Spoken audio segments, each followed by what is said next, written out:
I'm not hearing anything if you're talking.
Check 1 2. Can you hear me, Walter?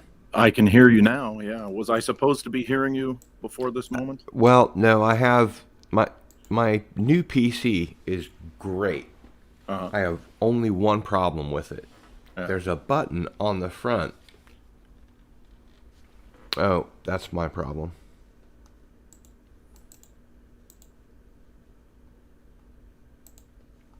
So yeah, my new PC is great, but it has a button on the front that just turns the computer off. And it's on the side of the computer where my knees are. So once in a while, that happens. So I apologize to you and to everyone about my crazy, wacky system. And just for the fun of it,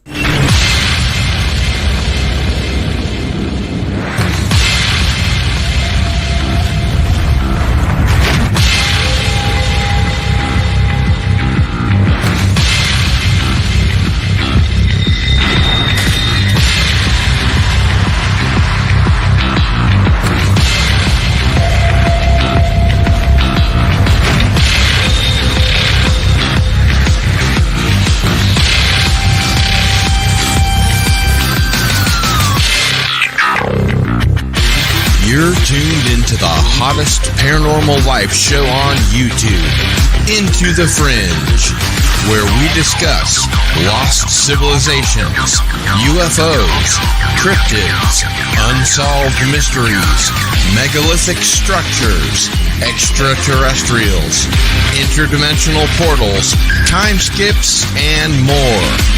Don't change that channel, because now you are leaving the mainstream and entering into the fringe.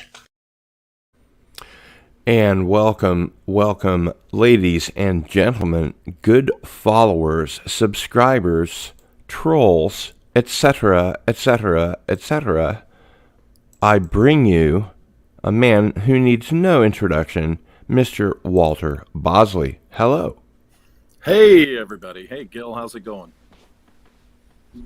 Good to see you. Yeah. I hope you had good holidays and all that. And I hope you did too. Oh, sure did. And I am going to just check in with the chat real quick.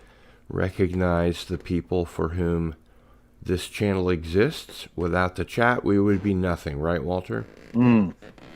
That's for sure. That's You where can write as many books as you want, but if you have no readership, it doesn't really matter. that's where the they're really loyal when they're in the live chat, right? 'Cause That's right. they're there every time. As is Tessa D77. Hey, Tessa. I think we know who that is. Canadian Spider-Man is here. Hale. And my good friend Cam is here. Ivan Ivanovich is here. Hello. Darius Munchausen. I like to do voices once in a while. I'm not really sure why. I think it's a nervous tick of some kind. Lord Anyway, knows I do it a lot on mine. speaking of nervous ticks, we are here to discuss Secret Missions 5, Veiled Destinies. And I'm going to make myself big here, Walter, if you don't mind. Sure. Get a good There it is. shot at that. But before we talk about Secret Missions 5, if you wouldn't mind, Walter,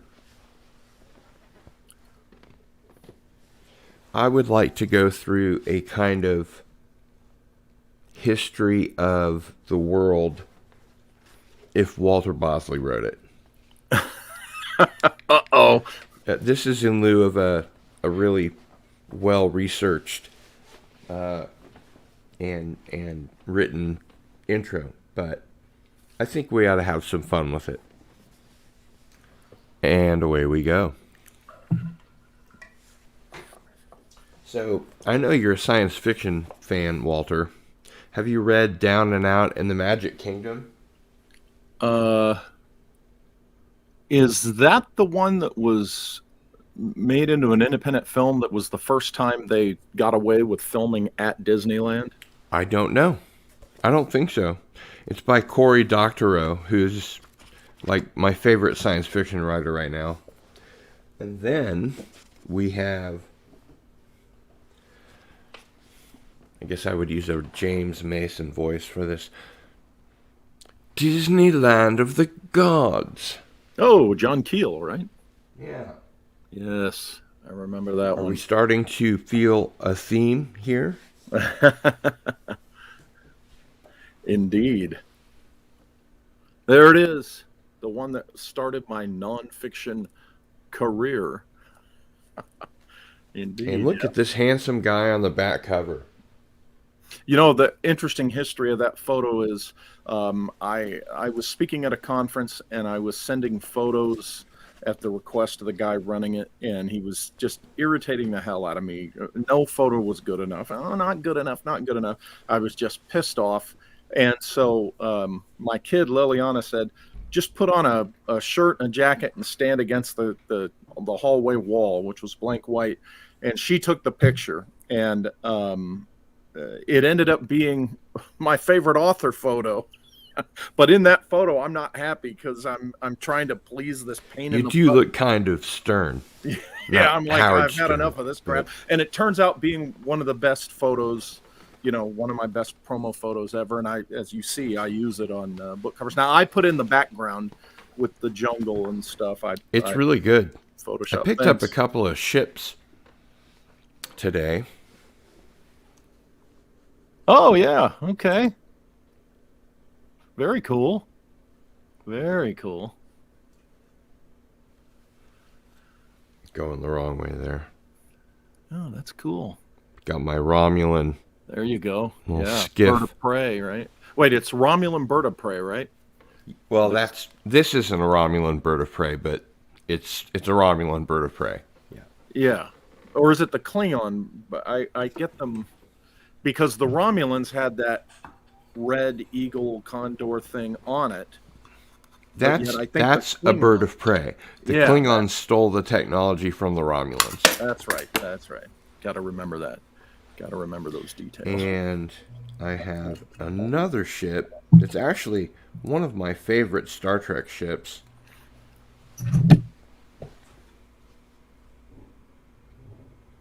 From Enterprise. Oh yeah, Enterprise I didn't watch much of. Oh, really? Yeah, You should. I'm It's a great die-hard stuff. original series guy.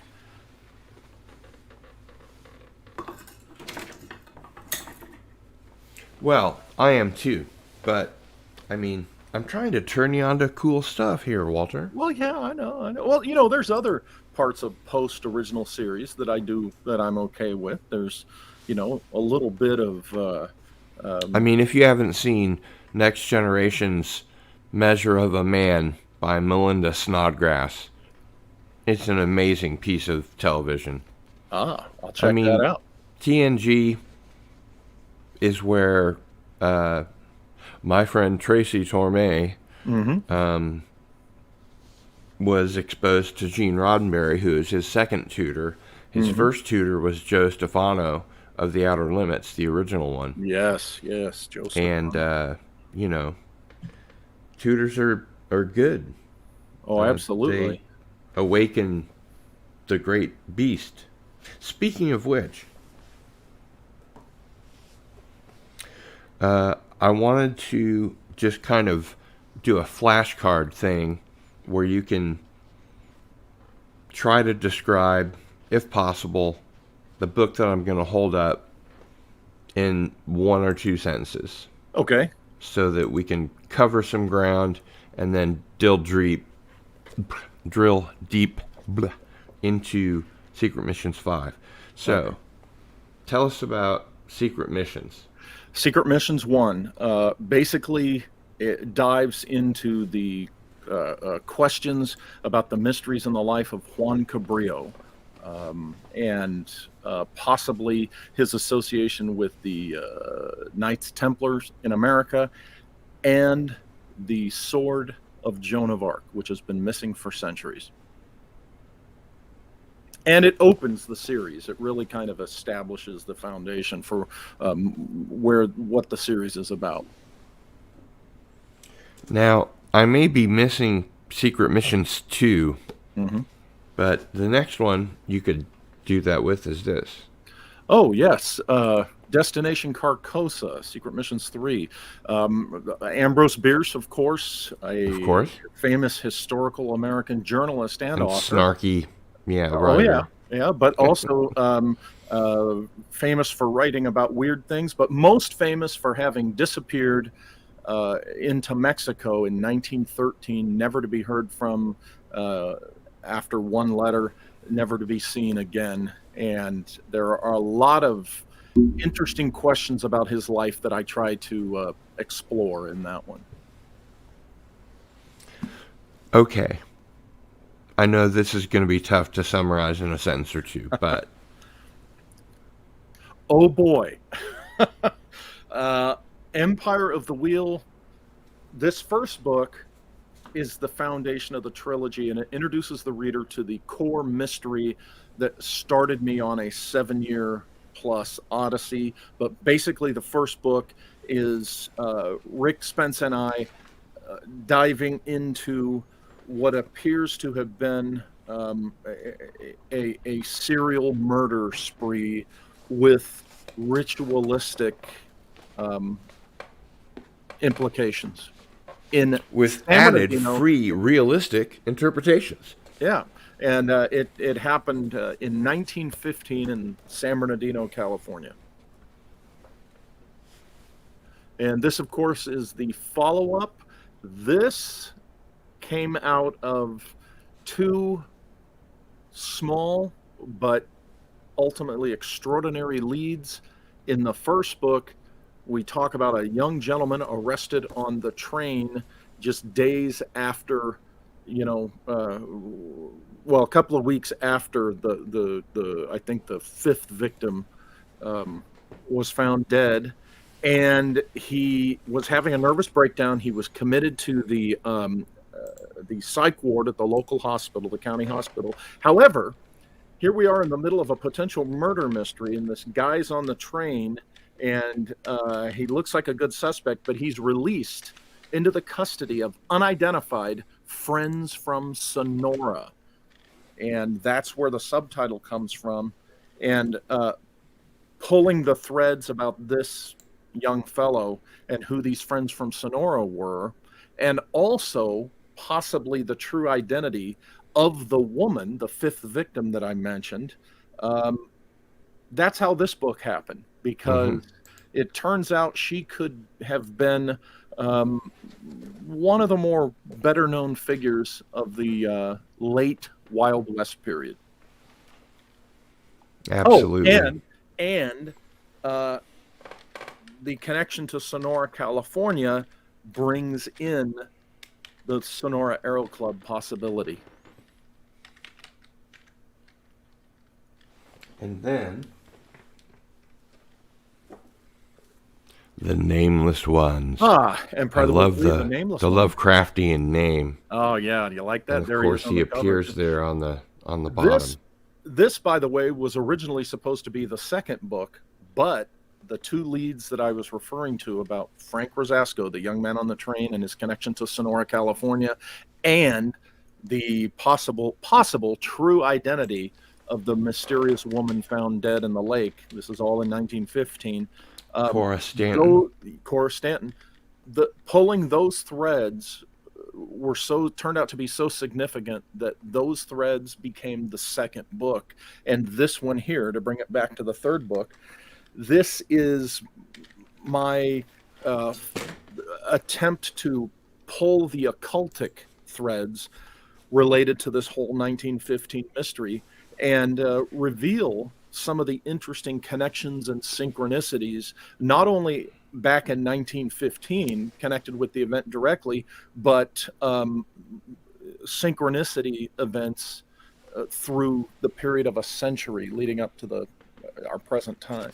Okay, let's keep these brief, but in kind of rapid fire mode. Yeah. Because you're a very prolific author, my friend. And the other one should be easy. That Empire of the Will trilogy is hard to cram into. Yeah, you can't just write a Wheel of Time 5 and do what you did with Secret Missions. But this is Secret Missions too, so I do have it. Yeah. And do I have it autographed? I've since ordered, I think, the rest of your catalog. So if it's cool with you, we'll do another thing like we did with me sending you the books. Absolutely. And you signing them and keeping the cool pen. Yeah. So, yes, please tell us about this one. Sir Richard Francis Burton, the historic British explorer and secret agent extraordinaire, if you will.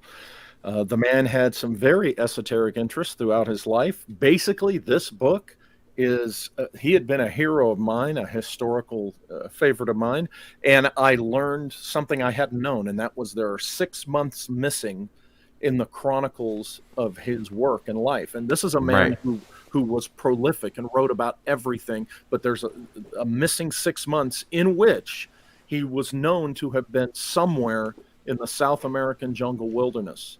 And I thought, wow, what was he doing in Brazil and in the Mato Grosso jungle? And I think I found out, and that's what's in that book. And it also ties directly to the Colonel Fawcett mystery. So it's my attempt to solve the Burton mystery. And here we have the esoteric Napoleon. I think the title does a great job on that alone. Basically, Napoleon Bonaparte, in a nutshell, was not who you've been taught he was in school and in movies and TV. He was the hero of France. He was basically that image of the fat megalomaniac, evil Antichrist is the product of over 200 years of propaganda and lies propagated by the British and British historians. However, my book isn't just about that. It goes into the true, sincere, deep, esoteric, and occultic interest of Napoleon Bonaparte, how that affected his life, and it's only the first part. I have the second part I'm working on this year. And Origin, the 19th century emergence of the 20th century breakaway civilizations, there's a mouthful. Which is what I think I most want to discuss with you, is the breakaway civilizations thing. Okay.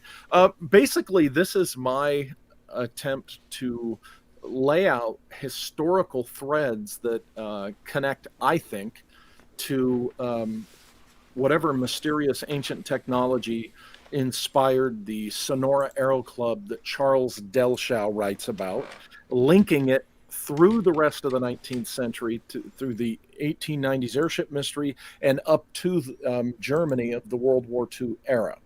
And I with that book, I try to lay out actual historical connections to show you that thread of progress of a particular technology, and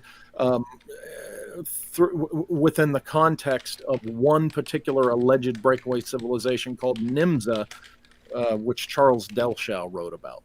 And who's Charles Delshow? Charles Delshow, a lot of people call him an outsider artist. I think that's what I disagree. I think he was telling. I don't think he was making it up. He was a guy who did hundreds of drawings and paintings, schematics of these flying machines he called Aeros, Aeros, and they used what we would call, for lack of a better description, of some type of anti-gravity technology, only these things were built in the 1850s, 10 years before our Civil War, in California. So it's kind of a historical bit of a conundrum there. I mean, how could people be flying in the 1850s other than balloons? Well, Delshow claims they were, and that's what he's famous for. And he did these books between 1893 and 1923 when he died, and they were found in a pile of trash by a junk dealer in Texas.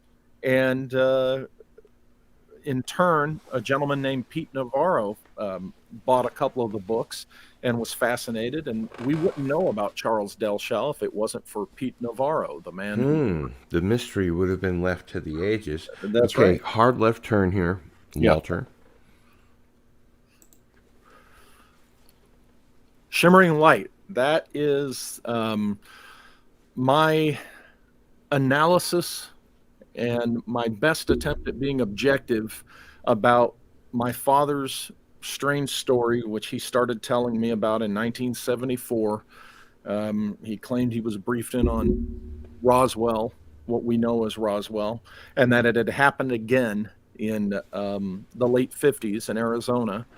And so I finally decided to dig into his story as objectively as possible, to look at the context of the history going on with the Air Force, U.S. Air Force, during the years that he was on active duty, and how this could have had anything to do with the story he told me. And I ended up going through territory involving H.P. Lovecraft, the likely, or I'm sorry, not H.P. Lovecraft, MK Ultra. MK Ultra.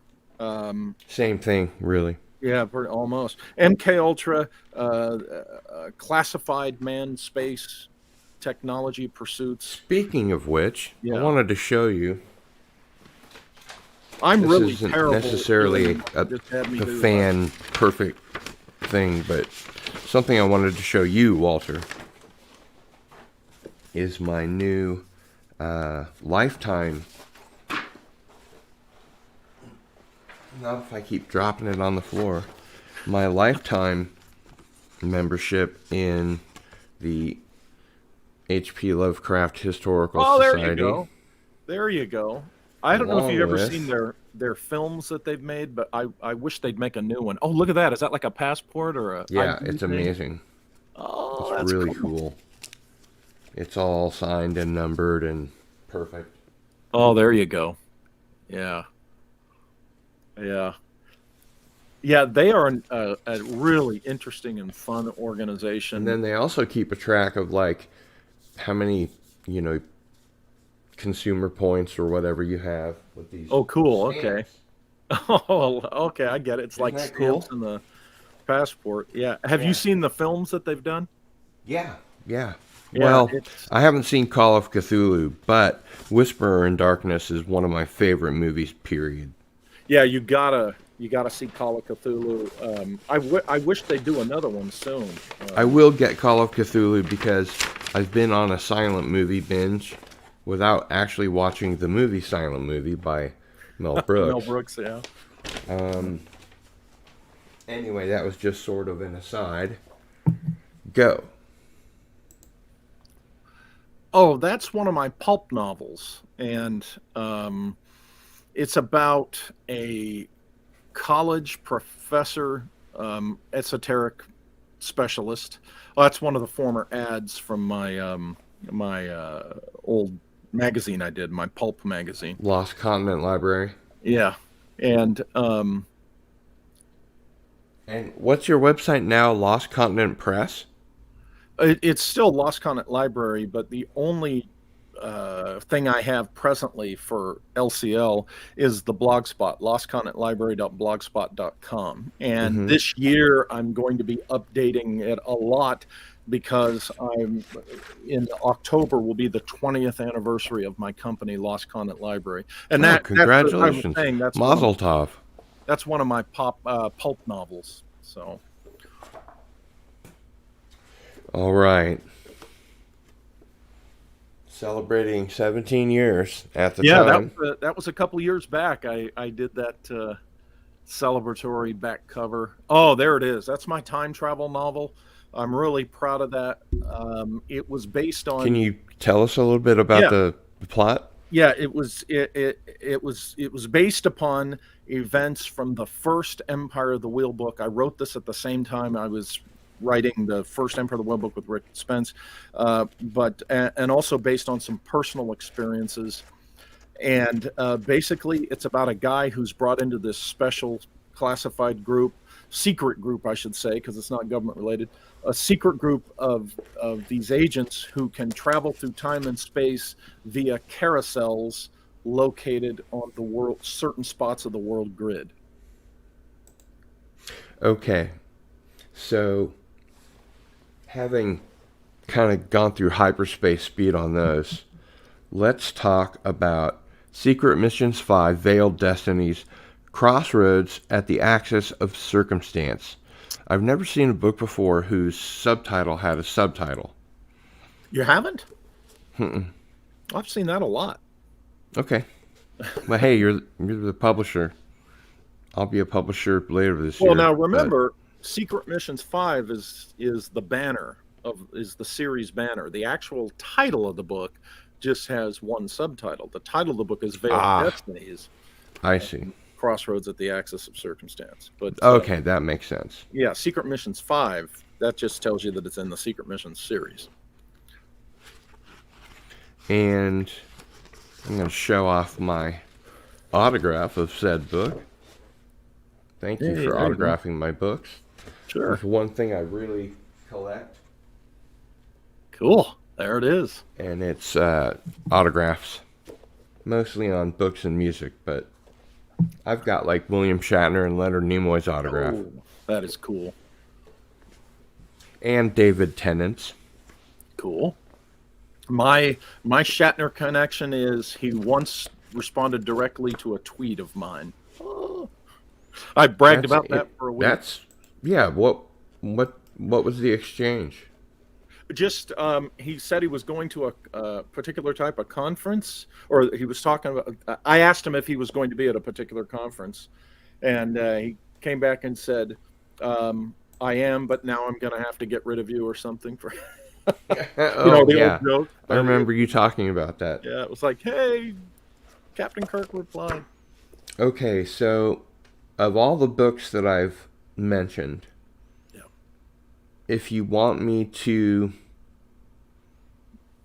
build up, as you do in the introduction to Secret Missions 5, say, if you haven't read all the books, and you really should, but if you haven't, you have to read Latitude 33 and this one and that one and this one. So you tell me which books that I need to get ready to properly help people ingest the wholeness of Secret Missions 5. Oh, you mean what someone would have to read to understand all the references? To have a good working knowledge enough that it would make sense as an ultimate goal. I would say, Latitude 33, and really any or all, or any combination of Secret Missions Volumes 1 through 4. Because each Secret Missions 1 through 4 takes an individual in history who Okay, which two did you say? Latitude 33 or any of the first 4 Secret Missions books. You could read the Cabrillo one, you could read Burton, Bierce or Napoleon, or one or more of them, and you would get the formula of what the Secret Missions series is basically about. But what number 5 does, it kind of lays out. Did you say Shimmering Light? I don't know if Shimmering Light. I don't think you said Shimmering Light. No, just Latitude 33 and maybe right Origins. Maybe which one? Origins. Okay. There might be some crossover into that. Yes. Actually, and this is a book that I wanted to take some time out, especially, and go over more than just a little 5-minute thing. I forget I have a good microphone here, and I'm doing the projecting thing again. Sorry about that. Yes, you're coming through 5x5, brother. Actually, all of my books are connected. But I'm trying to whittle it down, or hack it down, as they would say. But if you're to the ones that would be the most important, Shimmering Light. You will be mine. I will see you in time. Did you say I will see you in time? As far as leading up to Secret, about Secret Missions 5? Yes. It's fiction, so it's peripheral. Now, I want to qualify, in my fiction, I deal with real subject. I deal with the stuff I'm interested in. You just fictionalize. Yeah, I fictionalize the things I'm interested in. To make it more compelling. Plus, personal experiences find their way into my fiction. Right. And that's another thing I'd like to grill you about after we maybe get toward the end. And by the way, are we doing a giveaway, an autographed book for tonight? We can. Could you offer our winner an autographed copy of Secret Missions 5? Oh, yeah. Absolutely. Awesome, man. Thank you. And mods, take note. You must be present in the chat to be eligible to win. So Secret Missions 2, because you said the first Secret Missions books. And I don't remember if you said Destination Carcosa or not. Any of these, because that's Secret Missions 3. Okay. Any or all. And what about the Esoteric Napoleon? Yeah, you mean to prep for Secret Missions 5? Right. You could almost read Secret Missions 5 before you read those. You could. Right. And what I'm trying to do is hack it down to the fewest possible to get people to be able to fully grasp when they read Secret Missions 5. I would say then the first book about Cabrillo and the one about Napoleon. Now, for the longest time, my favorite in the series was the Burton book, and that's because I went about that. I really worked hard on that book. I mean, as you do all of your books. I did. I do on all of them, but for some reason, the covers are beautiful. By the way. Oh, thank you. The particular, especially the latest one. Oh, the Veiled Destinies. Yeah, that's really. I did all that. That's a hell of a cover. I mean, it's all composites from public domain old art. and such. Which I'm sure was restored in So, photograph. oh Okay, yeah, I so cleaned it up and Failed photoshopped. Destinies, Destination Carcosa, yes. Lost Expedition, Richard Francis Burton, Secret Missions, Latitude 33. Let's go with that. What would be the first one of those that you would recommend somebody read before? Before reading Secret Missions 5? Yeah, I guess you just start with Secret Missions, huh? Yeah, start with the first one, because I do spend a fair piece of Secret Missions 5 on the Juan Cabrillo and Joan of Yeah, you Arc have like updates to that, right? mystery. I have updates. Now, here's the thing about the Napoleon book. I don't go a lot into the Napoleon stuff in Secret Missions 5 because I am saving the good stuff relative to him for Esoteric Napoleon Volume 2. Number 2. Yeah. Yeah.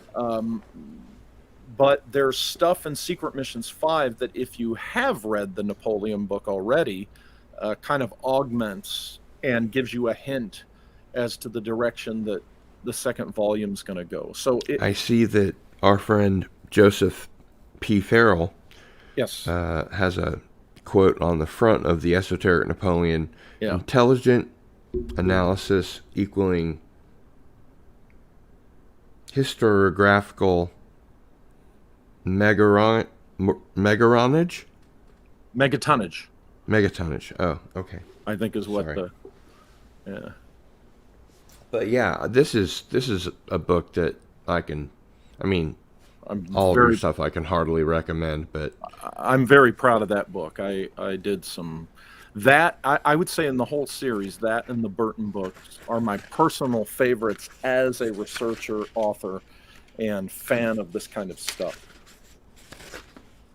I'm very proud of the work I did on Juan Cabrillo. I think I solved the mystery of his birth. And you definitely have a way of connecting the dots for the reader that's unique, and I have to get you to sign this one. And I think that I'm on to something accurate about Ambrose Bierce. And did you say Origins maybe? Origin would be not a bad one that's not in the series of my books that you could see, some overlap, or it would give you a greater understanding. Okay, so out of these, you definitely have to start with Secret Missions, then probably Secret Missions 2, which is Sir Francis Burton. Mm-hmm. And we'll work down from there. Number 3, Destination Carcosa. Mm-hmm. Number 5, but before that, Latitude 33 or Origin, do you think, next? And then the following one. I would say Latitude 33, then Origin. Okay. Because there's some conceptual things in Latitude 33, even though it's about a Disneyland, which is a 20th century phenomenon. So let's start out and talk a little bit about how Latitude 33, Keys to the Kingdom, helps anticipate or helps brief the reader for Secret Missions 5. It talks, kind of Latitude, a brief summary. Yeah, Latitude 33 goes into, it's my first nonfiction book, so it goes into the world grid and telluric current. It's about Disneyland, which was built, of course, and opened in 1955. But what I try to do is show the historical influences on how Disneyland happened, while at the same time revealing or illustrating the curious esoteric bits about the actual engineering of the park and who was responsible for it. And I ended up with the suspicion that the man responsible for engineering Disneyland, C.V. Wood, had learned about some weird. Telluric Again, currents. that word esoteric, um, uh, technological secret involving rotation on the world grid, specifically through the placement of carousels. And I ended up suspecting, as I do now, that there was a group at the turn of the century, being the late 1800s into the 20th century, that were doing this. And I am going to do a follow-up to Latitude 33, a long-awaited follow-up, and some of my recent research on some other books has led to some threads which might help me reveal who these guys were who first started putting carousels on telluric current of the world grid. Nice. And then on to Origin next, right? Origin, as I said before, it's my attempt to show the threads that connect the mysterious Sonora Aero Club of Delshau's writing to the 1890s airship mystery, to World War II Germany. And it talks about how the bell, the mysterious... You mean the Nazi Republic? Yeah, the legendary Nazi bell, or Die Glocke, actually has its roots in this German. Every time I reach out to Joseph Farrell, he keeps giving me this thing about I need more time, memory, old age, and I'm like, come on, man, set a date, let's go. But he'll have none of it. Yeah, he's very about his schedule. He's very I don't know if cagey is the word or whatever, but he's always. I'm telling you, I've seen it. His books. He's always, when he's finishing one, he's in the process of having started another, and he'll have two or three already fully outlined, and his outlines are like books themselves. I've seen them. He's shown me. He's pulled his binders out and said, that's this book, that's the one that's going to be after that. So he keeps himself so busy with his writing that it's sometimes, I guess, difficult to I've never tried, but I guess it's difficult to pin him down for doing shows or whatever. But yeah, you just got to keep working at him, and I think eventually I mean, one of the emails he mentioned, I've got a publication date that I need to hit or something like that. But the rest are all just about, I have a bad memory. We have to not do it for X or Y reason. But yes, with any luck, we'll not only have him on the show for his own stuff, but have the two of you on at least. All right, then how does Destination Carcosa prepare the reader of the 5th Secret Missions book? It's the 3rd in the series, which again is within the context of historical individuals whom we don't know as much about as we think, and who have connections to some of history's great mysteries. He has an alleged connection to the mystery of the Crystal Skulls, which I had no idea until... Oh, that coaster that comes with a 3-pack of Indiana Jones movies? Yeah, exactly. It's just another in the series that Secret Missions 5 is my attempt to fill in the gaps and show you the chronological order of the whole Secret Missions milieu. Gotcha. And then, of course, being Secret Missions 2,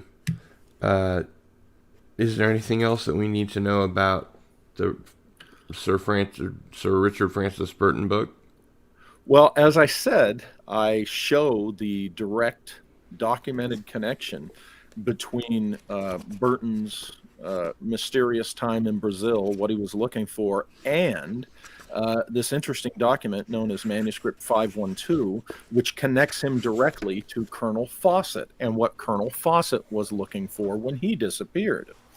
And I argue that Burton was looking for the same exact things, and I show you that the Fawcett search for the lost city of Z wouldn't and couldn't have happened without whatever it was Burton was doing years before that we know nothing about from any historical documentation, other than he went missing for 6 months in South America. And then, of course, the one that started them all. Yeah. Yep, that one in which I show that, for instance... I want to make sure everyone knows the full title. Secret Missions, The Hidden Legacy of Old California. Right. Walter Bosley. Oh, boy. And that one, I would say if I... And, again, thank you for the autograph. Oh, sure, you're welcome. Definitely for Secret Missions 5, this is definitely one of the ones you want to read, because I spend about 90-some pages in one chapter on California stuff in Secret Missions 5. And well, let's get a little more into the weeds on this one. Yeah. Oh, you mean Secret Missions 1, what I was just talking about? Okay. Yeah. Juan Cabrillo appears on the stage of history. He's already 19 or 20 years old. Very famously, no one knows exactly where he was born. Spain claimed him for a while. Portugal and Portuguese folks claimed him for a while. The United States government has always officially recognized him as Portuguese, and yet there's no record of his birth in Portugal. There's no record of his birth in Spain. Well, he shows up in around the year 1520. He's already about 20 years old. This implies that he was born between 1500 and 1501. Now, what's interesting is who might be Portuguese, okay, not born in Portugal, around 1500. Well, perhaps somebody born in Brazil of a Portuguese father or mother. Well, 1500 happens to be the year that Pedro Cabral, who was the leader of the Portuguese expedition and who claimed what we know as Brazil for Portugal, that happened in 1500. So Pedro Cabral was there with his expedition. So it's my argument that Juan Cabrillo could have been the child of any of the Portuguese explorers on that expedition, and very possibly the son of Pedro Cabral himself. I analyze and show why and how Cabrillo derived from Cabral, the fact that he was of Hidalgo status, which was a social class reserved only for knights, and Hidalgo de Sangre connects someone to descendancy from an actual Knights Templar, which is a whole thing. And Juan Cabrillo had this status in his lifetime. He was considered Hidalgo, and in some cases Hidalgo de Sangre. So I argue in the book that he was the son of Pedro Cabral, and therefore that's how he ended up with an officer's commission in the Spanish army when we first meet him on the stage of history as part of the Narvaez expedition, which was sent by Spain to arrest Hernan Cortez. Well, what happened was Cabrillo was one of those guys that when he got to New Spain, or what we call Mexico, he kind of liked Cortez and saw from a different perspective and jumped ship, you might say, off the Narvaez expedition and joined Cortez. And that's the beginning of his exploits, historical exploits that we know of. And it ultimately led to when the first identified commander of the Alta California expedition, which means Upper California, which is the California of the United States today, when he was killed in a mishap, equestrian mishap, Juan Cabrillo was given command of that very expedition, from which he never returned. He died on the expedition. There are 3 different versions of his death from the very people who were on the expedition. And to this day, no one's ever found his body or his bones or his gravesite.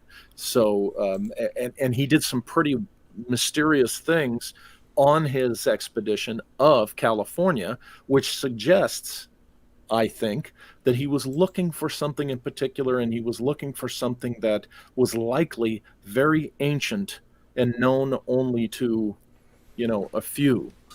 And that's really what I get into in the book, plus the possibility that the sword of Joan of Arc, which has been missing to this day, may And have been. let's face it, if and when that's ever discovered, it's almost the same kind of thing as the Sword of Longinus, or, anything that finds its way into the back of that warehouse in Indiana Jones, where there's just more and more and more and more and more. Yeah. And we have our top men on it. Who? Yeah, Top men. I go into, as you know, those who've read the book, I go into the details of the sword itself, stories about the sword. But here's the important thing to whet your appetite to read what I've got in the book, and that is when Joan of Arc was captured, and she was put on trial. And the transcript of this trial is available. It's been in print for hundreds of years. The British were pushing this tribunal, and the English, as they called themselves at that time, the English were obsessed with what happened to her special sword, because when she was captured, she did not have the sword on her. And Right. she told them, "Oh, I don't know what happened to it," and they never found it. But the English were obsessed. When you read the transcript, you see that they cared more about where her sword ended up than they did that she was embarrassing the English army and all the stuff she was doing for France. They were obsessed with the sword. It's what the tribunal was really all about. And it makes you wonder, what the heck was up with that sword? Did they believe that it was Arthur's Excalibur? Who knows? And I go into that in the book. But it's really the story of her missing sword you don't really hear about, but it's I think the most fascinating thing about her life and her legacy. And that's what I go into in the book. And I show how possibly Juan Cabrillo could have crossed paths with the sword. Yeah, which is, I have to admit, and I think everybody in the chat would agree, And it goes into the Templar vaults. People say, takes well, a great deal of not just putting the pieces together by connecting dots that aren't there, but getting so granular into the research. Walter, I think, is probably the biggest part of why your books into these historical mysteries comes across as having so much backbone. Also, I was really happy to see in Veiled Destinies how expertly footnoted it is. oh, thank you. There's lots of footnotes, but not so many that it takes up like a third of the page or anything. It's just the perfect size, and I really wanted to let you know how much I appreciate the dedication to Academy, I suppose. Oh, sure. I owe it to Joseph Farrell that I even started footnoting, because when I first started writing nonfiction, admittedly, I didn't have footnotes. Now, I would cite sources in the text, but I didn't do actual footnoting. And I didn't do it in Latitude 33. I didn't do it, well, we didn't do it. Rick and I didn't do it in the first Empire of the Wheel. I'm sorry, we might have or we did like end of chapter notes or something like that. But anyway, in the second Empire of the Wheel book, I gave Joseph a copy of it, and I had not done footnotes. And he goes, look, you really, really should footnote all of your books. And he's right. So I went back, I went ahead and added the footnotes through, from my research and stuff. And I continued doing that through all my books. And what's interesting was I noticed, we all have our trolls. And in my early days, I had mine, believe me. But from that book forward, when I really started doing footnotes and everything, I noticed a lot of the trolls fell off, because the things that the trolls would try to complain about and come at me for, when I started going ahead and including the footnotes, it really, there it was. I was providing my sources, and it just really eliminated a lot of the BS trolling that I would experience. And and there's, as you know, there's a whole variety of reasons why it's good to have the footnotes, not just so that you can convince the skeptical reader, but so you know where to go. References, and it can. I like them on the page as opposed to a super index at the end. Right. Yeah. I do too. It's really not that much more work. But how many books how many interesting books have you read? I know for me, it's several that you learned about in a footnote from another book, right? You're reading something, you're like, only with Robert Anton Wilson, to be honest. Especially in Cosmic Trigger, he does a lot of the exact same type of footnoting that you do. Ah, yeah, okay. Well, and I have to admit, I do have some fun with footnotes. I think you should inject a little fun, a little humor, a little mirth into these things sometimes when it's fitting. And I found that that's where I can fit my sarcasm. When I'm using sarcasm to make kind of just kind of a general point about something. And my position on it. So in my books, there will be little humorous commentary and jabs at things in my footnotes, and they're not all purely academic footnotes. So, for what that's worth. Right. All right. So then, I guess we're going to get into the nitty gritty, as it were.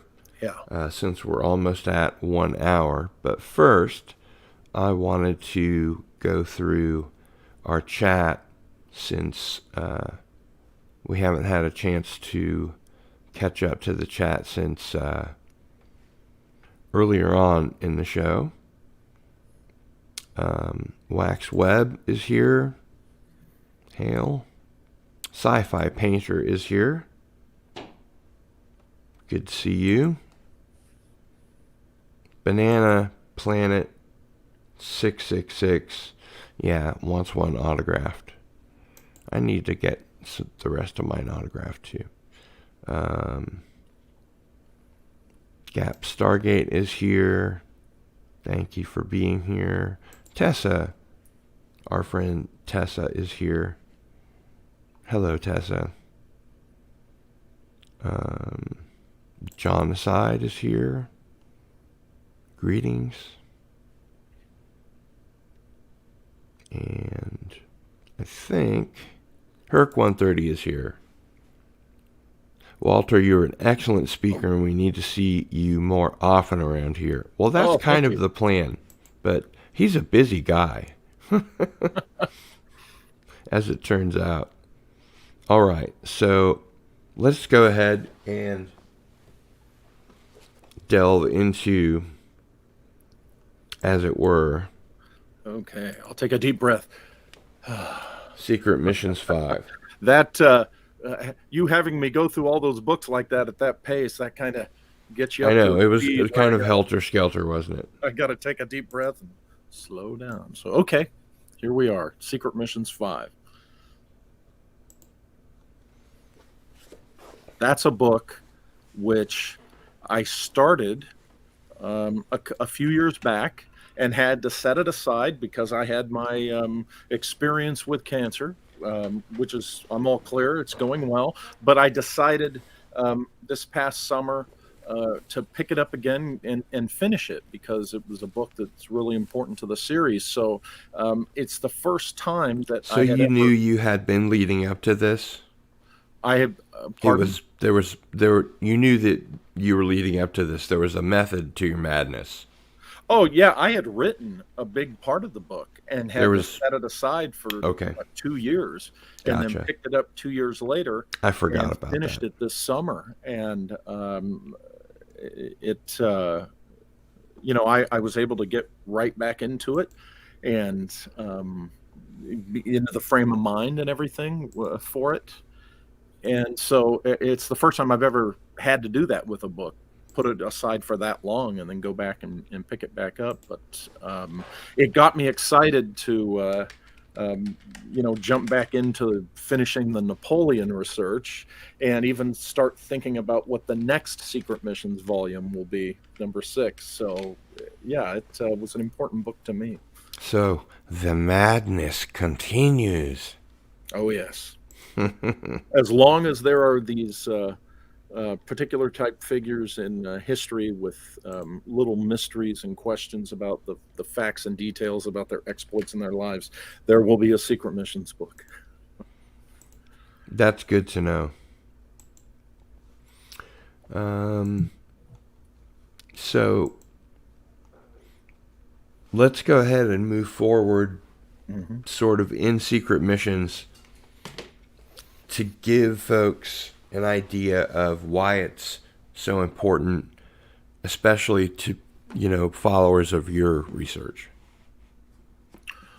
Well, go ahead and summarize the book for us in a way that, Well, as I said, Secret Missions 5 is my attempt to lay out the context of the series, its chronological order, and to fill in the gaps, the relative historical gaps between the previous 4 books that were already written and the figures they focus on, while at the same time showing the possible threads that may connect these individuals to each other, or at least to their exploits. So it's kind of, number 5 is the step back from focusing on a particular individual to kind of looking at the whole to give you thing. A whole look.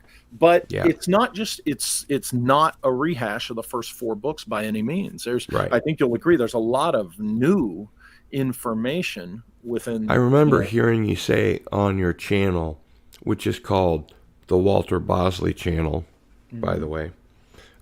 Please subscribe to the Walter Bosley channel. You will not be sorry that you did. Where was I going with that? What did I just say? We were talking about the context of Secret Missions 5 and you stepping back and looking at the comprehensive perspective. I just agreed with you. Please continue. And at the same time, it allowed me to introduce, some little tidbits that will, as I said, will lead to, more books down the line, particularly the individual Jan Patoshki,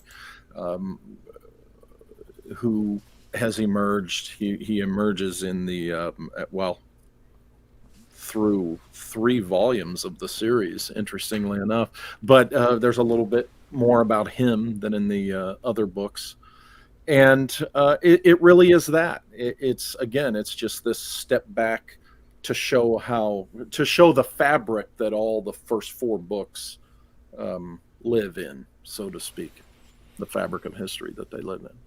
I would like to, if I may, go back to chat, because there's some great people in my chat and in your chat, and together there's a lot of great people.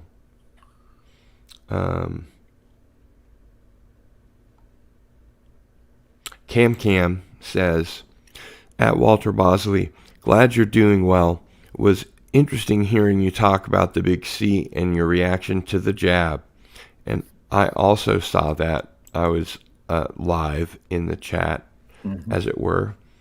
And it's really interesting and uplifting in a positive way, hearing someone as erudite, and not only as erudite as you, but you talk about your experience with it, and you were completely unafraid to do so.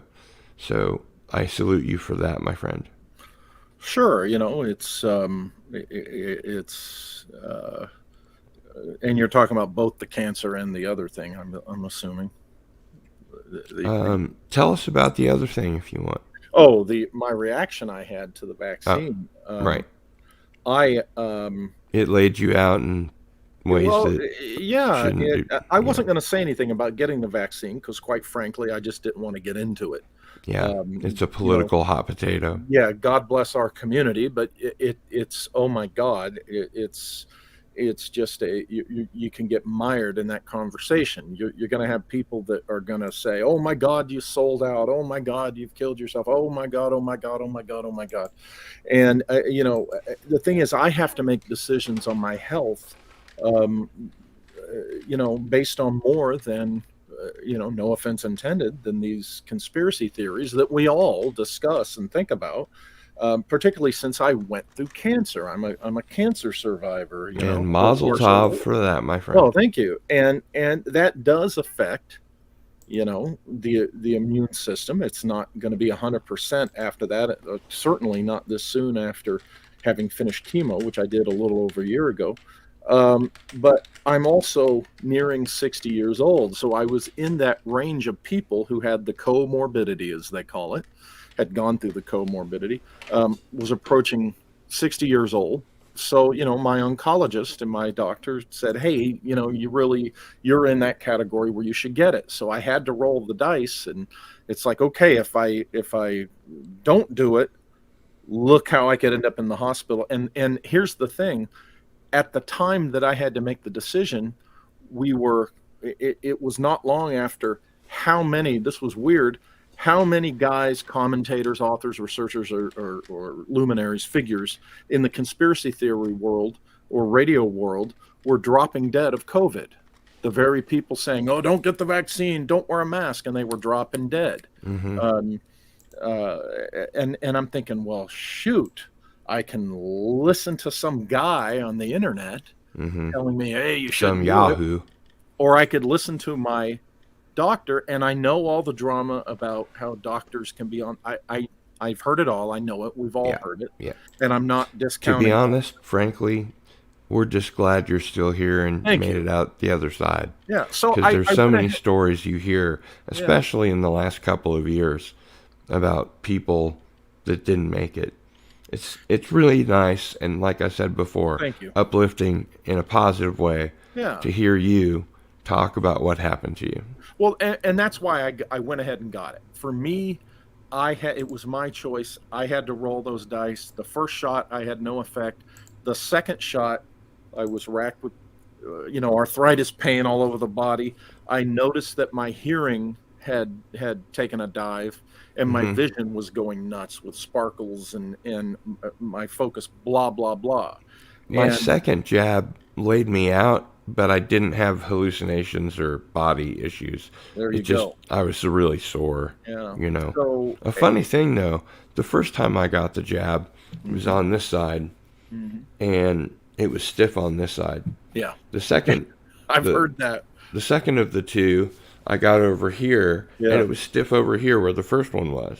Yeah, It was exactly. weird. I did the same thing. I switched the first time I was sitting there, they gave me, and then the second time it's like, okay, I'm gonna get it in this one, and this one was more sore. Isn't that And weird? yeah, and within 24 hours is when I woke up with all those problems. But Hmm. I'm working through that with my doctors. My doctors, as you heard me say on my live chat the other day, my doctors admitted from the get go. They go, "Oh yeah, of course you've had a reaction to it. Let's figure out what we got to do." And I've got hearing aids now. They're digital. They're really nice ones. My That's insurance paid cool. for that. And I saw the band Bad Religion. You may have heard of them. They're one of punk's like most famous bands, okay, and uh, they've got a song about that, which eludes me at the moment. But forgive me, please go ahead. oh yeah, and I've been to the ophthalmologist. They're going to figure out, if it's basically if it made cataracts worse or something, they just laser zap those out. So really, yeah, it was a reaction. The body pain's not as bad as it was the first few weeks, and all you can do is, if it doesn't kill you, all you can do is just press on and deal with it and react to it. I'm not inclined to get the booster. I've told my doctor that. It's like, hey, based on the Not after the second experience. yeah, not after this one. So, there you go. But my thing is, I made my choice for me. I totally respect other people's choices for them. Sure. Just be And aware of of you're rolling course, the dice. let's make the caveat that um, neither of us are doctors or health professionals Right. Right. or play one on TV. Yeah, I'm just telling you my experience. And Yeah. don't get me wrong, though, folks. From the get go, I've always agreed there are shenanigans involved with this thing, and there have been shenanigans involved with the so called reaction and response and the dealing with this thing. Mm-hmm. I've from the get go, have recognized that. And being that both you and I are independent thinkers, Yeah. uh, which is so hard to find these days, Walter, um, it's people like us that follow the science and the news, but also are used to looking a little deeper than most. Sure. And like, for instance, every time they name a piece of legislation, something that sounds great, like, Right. you know, I don't know, just pick one. They're all totally Orwellian, you know. Sure. It's no secret. Well, and when you're talking about legislation, it just keeps getting thicker and thicker and thicker. And then finally, when you get to, what's her name a few years ago, who said, well, you got to pass it to know what's in it. I mean, come on. That's just blatant. And I was amazed at how many face with it. I was amazed how many politicians would just make proclamations, not just about that, but about everything. Anything, yeah, you're right. And both sides. Both sides. Yes. They have the same donors. They do either the same stupid stuff or they each do their own brand of similar crap. And, here's the thing, though, in all this, and specifically of the last few years. I was disgusted with it from the get-go, and I'm really tired of seeing friendships and friendships and social associations ruined and destroyed because of people's fanatical political opinions. I've experienced this. I've watched it. We've all watched this happen over the last anywhere from 5 to 10 years. And I don't know about you, but I'm sick of it, and it disgusts me. And people that were friends, even though they come from different sides of the political center, they were friends for years. And then suddenly we entered this era where this tribalism, this teamism, to where this puritanism, to where if you even think something that's not within the gospel of a particular nut out there, you're to be ostracized, or you're to ostracize others. And this stuff has got to stop, and the only way it can stop is if we stop it, is just stop letting it happen. When these monsters go after somebody over something they said, the rest of us say, no, we're not kicking them out, no, we're not ignoring them, no, you ignore them, you go away if you don't like it. But personally, that's been, I don't care what side you're on. I mean, and I'm on the side I'm on, and people are on the side they're on. We all have our sides, essentially, when the dust settles. But this is the thing that's really bothered me, is how it has just seeped into every little community like nasty, mold, a nasty infection. Walter, let's shift gears a little bit. Sure. Sorry about that. Rant over. Yeah. I often end up doing that myself, so no worries, mate. I'm curious how, and I know that there is a way, how your body of work has informed and been informed by Patrick Farrell's body of work. And indeed by him as a person, because you guys are friends. Yeah, I've been asked that question before at other times. Well, certain books, I think it's more obvious that, okay, there's going to be some input. And I even cite him in my books. You know, you look through the bibliographies of my books, you read through the text of my books, and there's Joseph Farrell.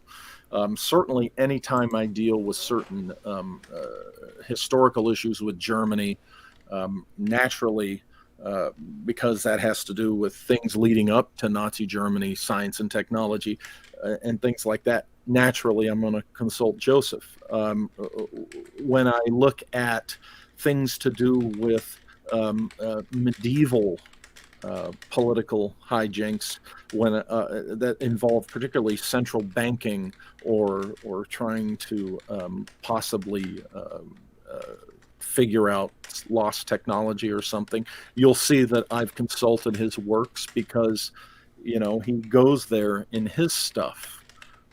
However, we do. I'm not an echo chamber of Joseph Farrell because there are some things that, you know, we differ on. Yeah. For instance, Roswell. In Right. Roswell and the Reich, and this is his hypothesis. He'll tell you it's a hypothesis, but Sure. his hypothesis is that there was some type of post-war German hand directly involved, which could imply meaning, you know, Germans who made it to South America. Whereas I argue in my book Shimmering Light, I lay out the details. I suspect more of a first American attempt at manned space travel. And the reason you see the fingerprints of the Germans in there is because we had the German scientists that helped us make that happen. So, you know, we differ there on a similar theory about Roswell, but we differ on our conclusion as to whom it would have been.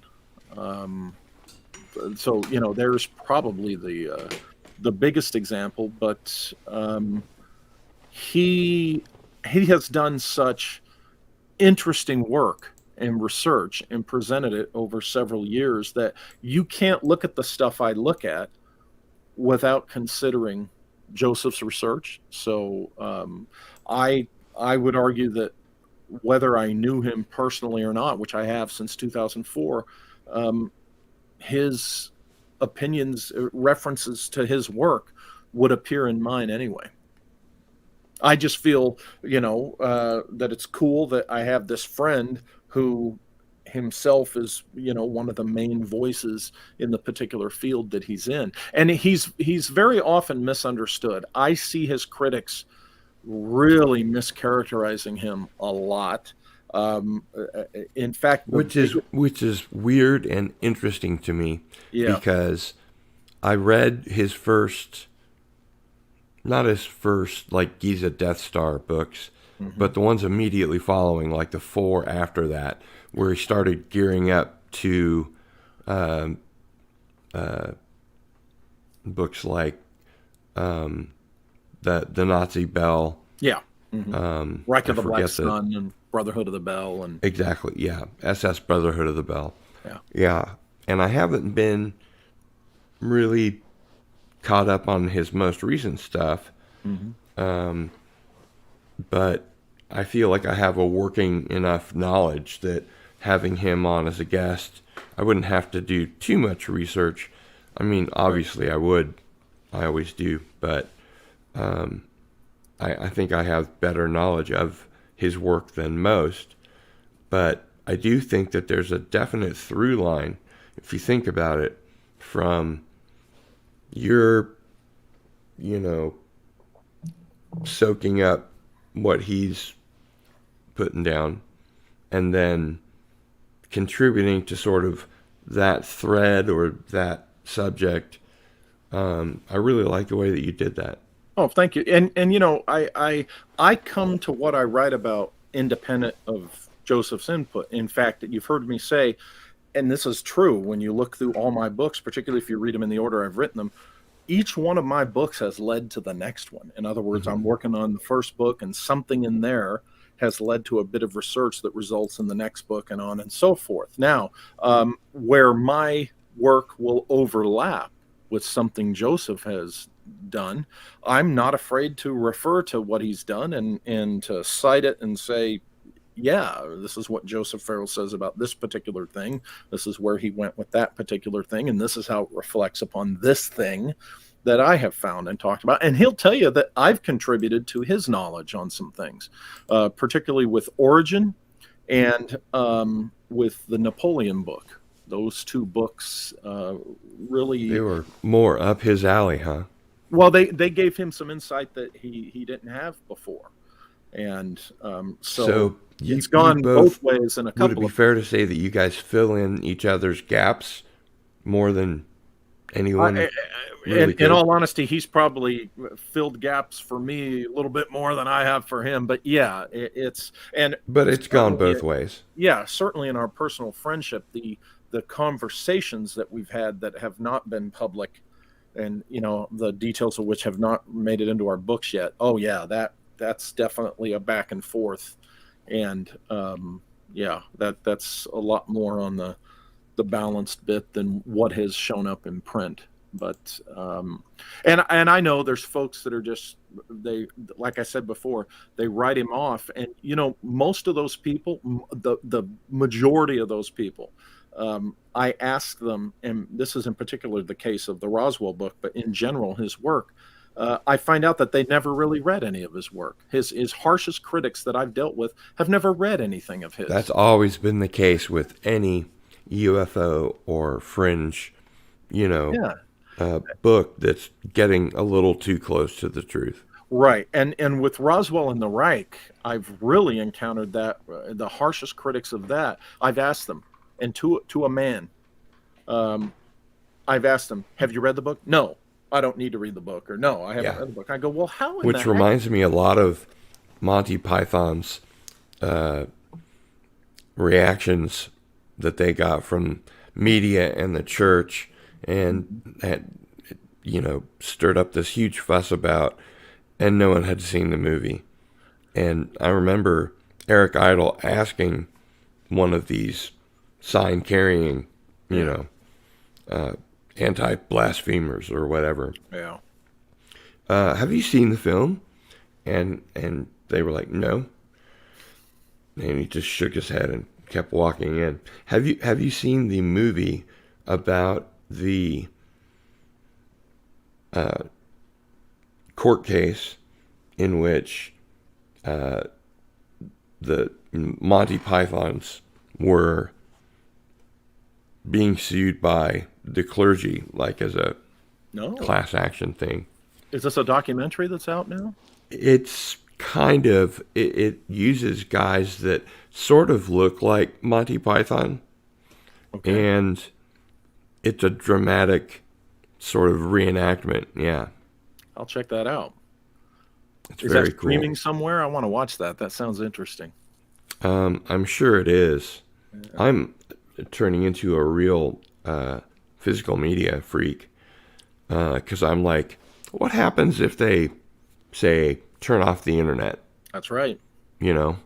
So I might have a Jenny, but you got to have your region-free 4K UHD Blu-ray player and set up so that you can continue to enjoy storytelling no matter how bad it gets. That's one of the things for all of its convenience and inexpense, that's the thing I do not like about my Kindle library, is when they decide they don't want me to have those books anymore, they're gone. Not only that, have you seen Blade Runner 2049?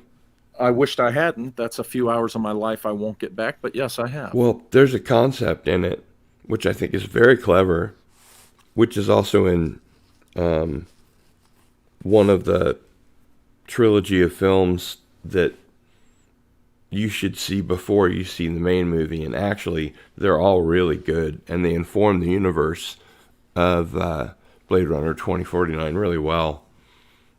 And I'm sorry, I kind of lost focus of where we were going there. I forgot the rest of my lines. We were talking about Kindle erasing your library if they... yeah. So in Blade Runner 2049, there's a concept of the blackout. And if you watch one of like 3 8-movie just short films. They're on the DVD, the Blu-ray rather. It really informs the milieu of the film and gives you more insight into characters like Sapper Morton to show that he's a good guy, and this is just the system literally doing its job regardless of who it kills or whatever. It's basically telling you that, you know, the universe that you're about to enter, the Blade Runner universe of the future, of our future, is pretty dark and pretty grisly.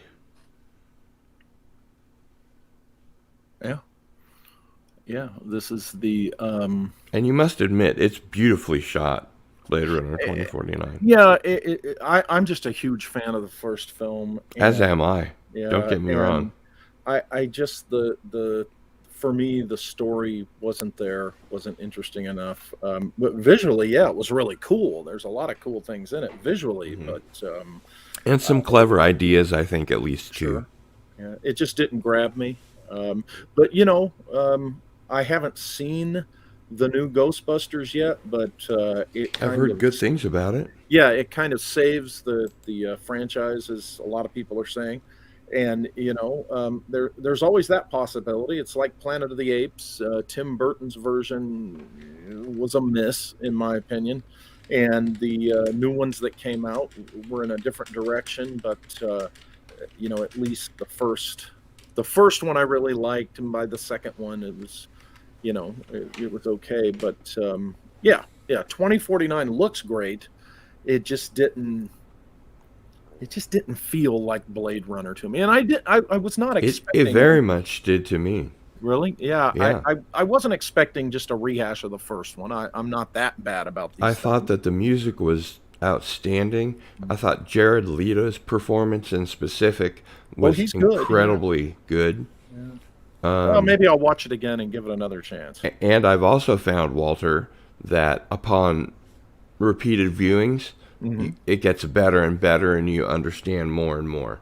Okay. So yes, I would recommend at least one rewatch. Okay. Somebody that really disliked it, I mentioned that to, and he said, okay. And he watched it one more time, and then watched it one more time again. And he said, you're right, it's brilliant. I required repeated viewings to sort of, you know, grok everything. Well, I have had that happen to a degree with a couple of other things. So I will give it, maybe I'll give it another shot. I had that happen with Penny Dreadful. I remember when I first tried to watch Penny Dreadful, it did not grab me. It was like, ugh. And then when I watched it the second time, I couldn't get enough of it. Yeah, isn't that weird?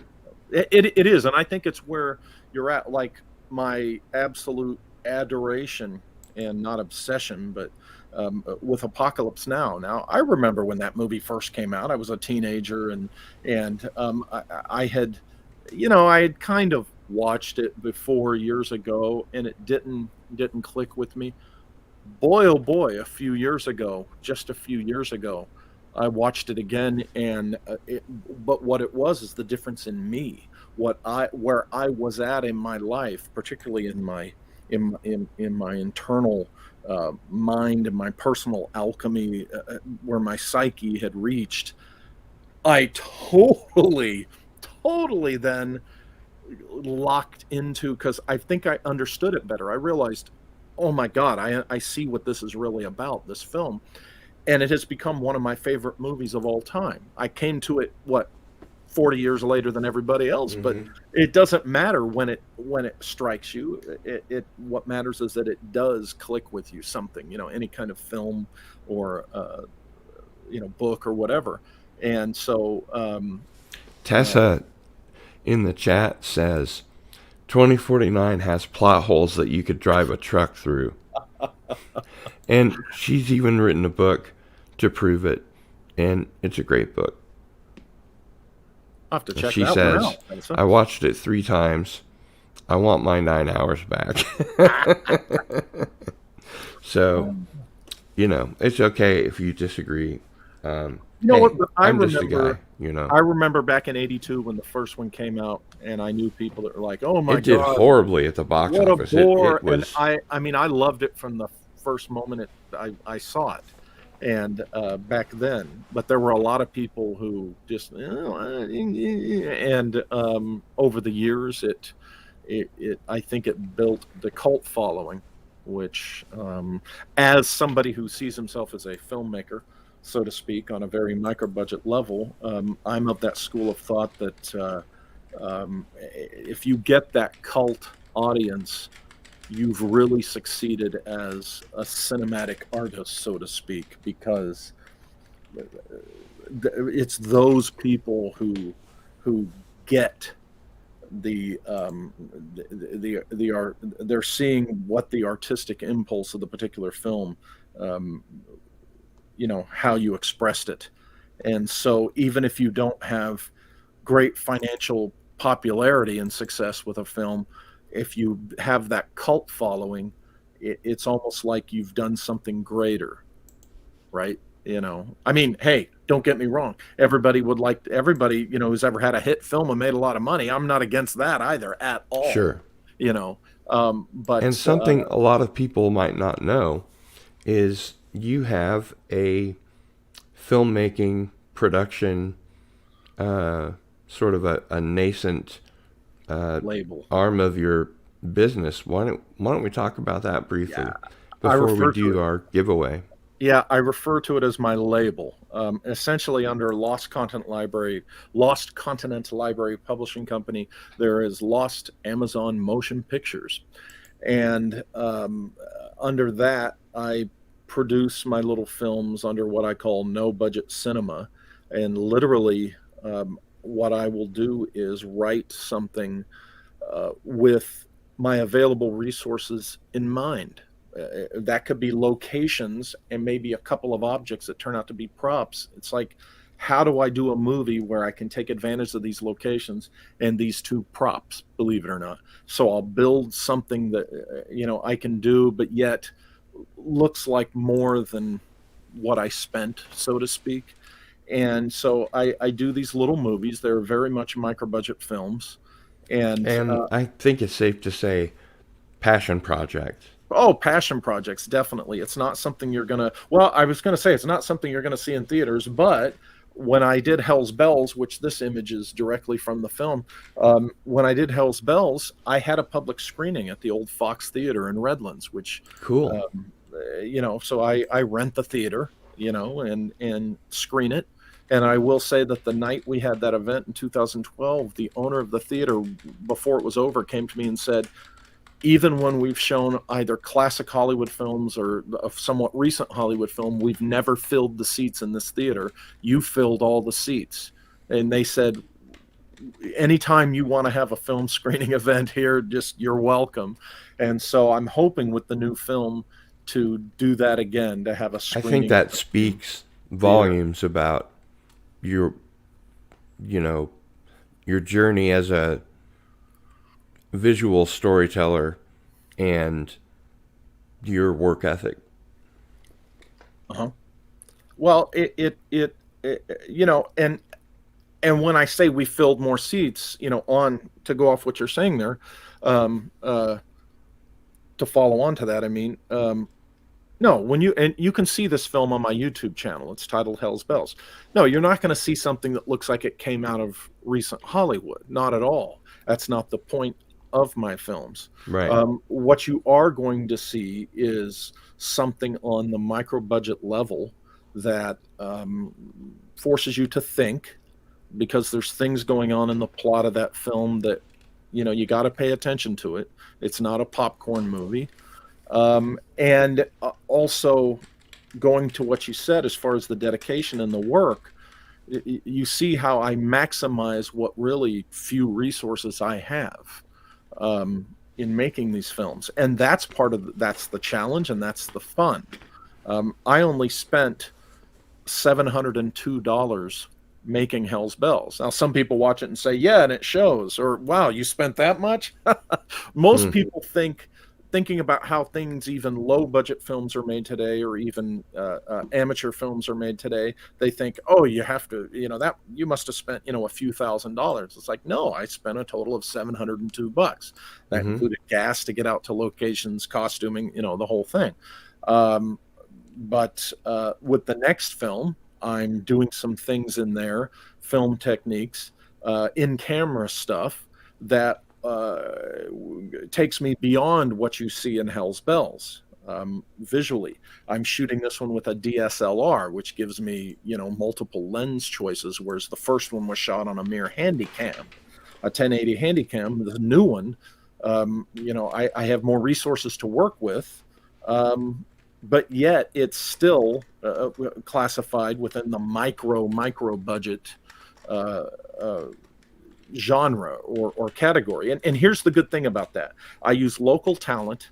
I get to use all, the filmmaking skills I already know, or I learned to be able to do the film. And you're right, it's a passion project. I'm doing this because I love the filmmaking process. I'm not trying to compete with the movie industry. Yeah, you're not going to con or anything. No, and I do hope to enter Kaleidoscope Grimoire, the new film, into some festival, some micro budget film festival kind of contest. I definitely would like to get into that scene, but yeah, it's I tell esoteric stories. There's that word again. And this new one in particular is heavily symbolic, heavily drawn from the Tibetan Book of the Dead, the Tibetan Book of the Great Liberation, the Egyptian Book of the Dead, and other occult and esoteric literature. And it's going to have some moments in there that I think some people might clutch their pearls, but as I'll tell them, look, it's all symbolic, and it's meant to speak to your psyche. So that's what I try to do with my films. Hell's Bells, there's an accompanying, I think, 1 hour or more analysis, Jungian analysis done by Laura London, if you're familiar with her, Jungian Laura, who has the Speaking of Jung podcast. And she watched the film Hell's Bells, and she told me things from a Jungian perspective of, the work of Carl Jung. She told me some Jungian perspective things about Hell's Bells that I didn't even see, that I didn't know, that were just there naturally. And she's one of the only other 2 people besides myself, because I wrote it, who've read the script for the new film, and she loved it and can't wait for it to come out. But if you go to Walter Bosley channel and watch Hell's Bells, you'll see there next to it or whatever on the queue, the analysis, the discussion with Laura London, in which we talk about all the things in Hell's Bells that are there. And we talk a little bit about Kaleidoscope Grimoire.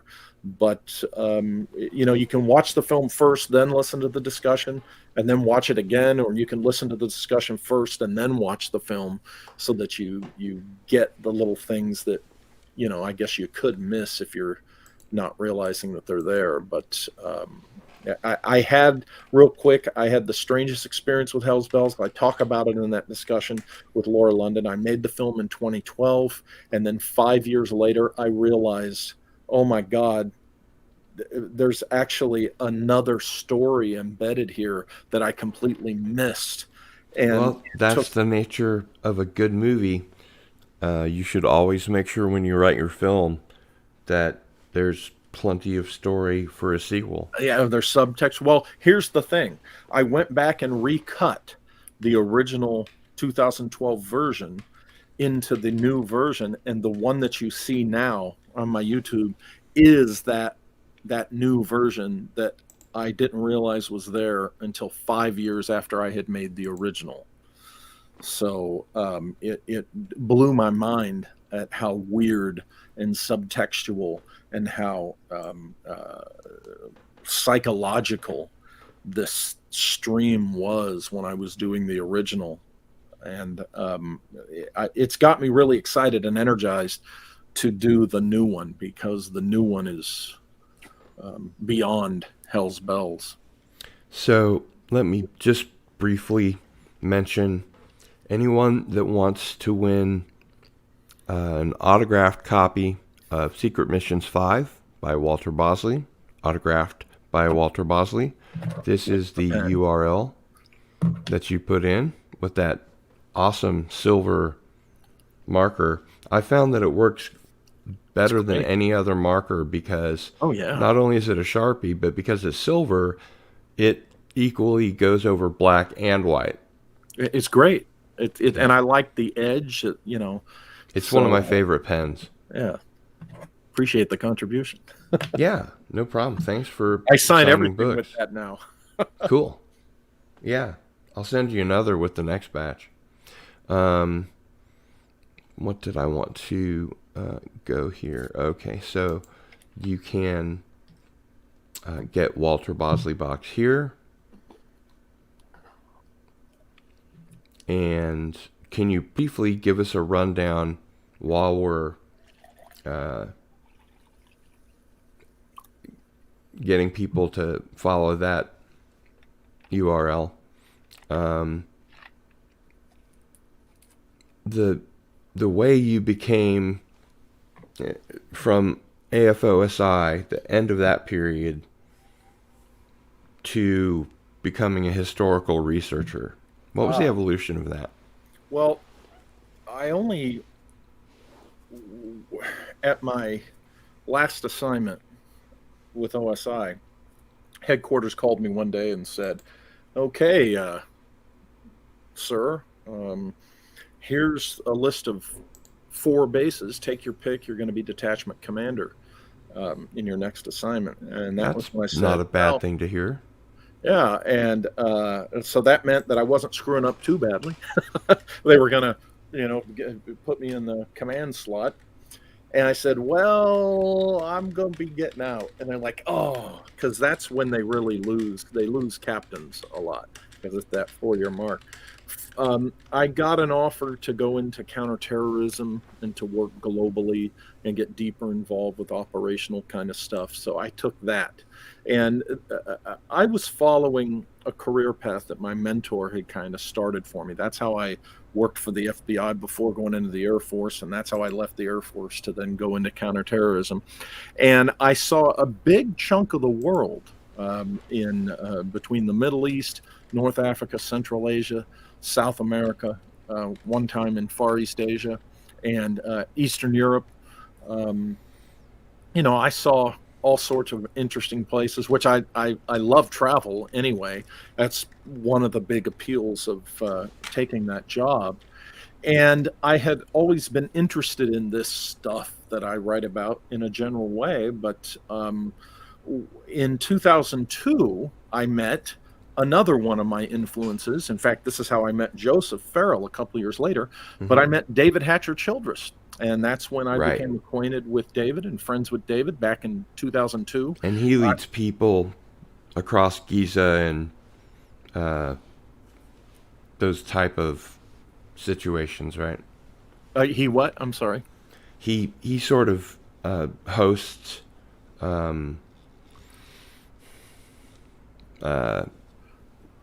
tours.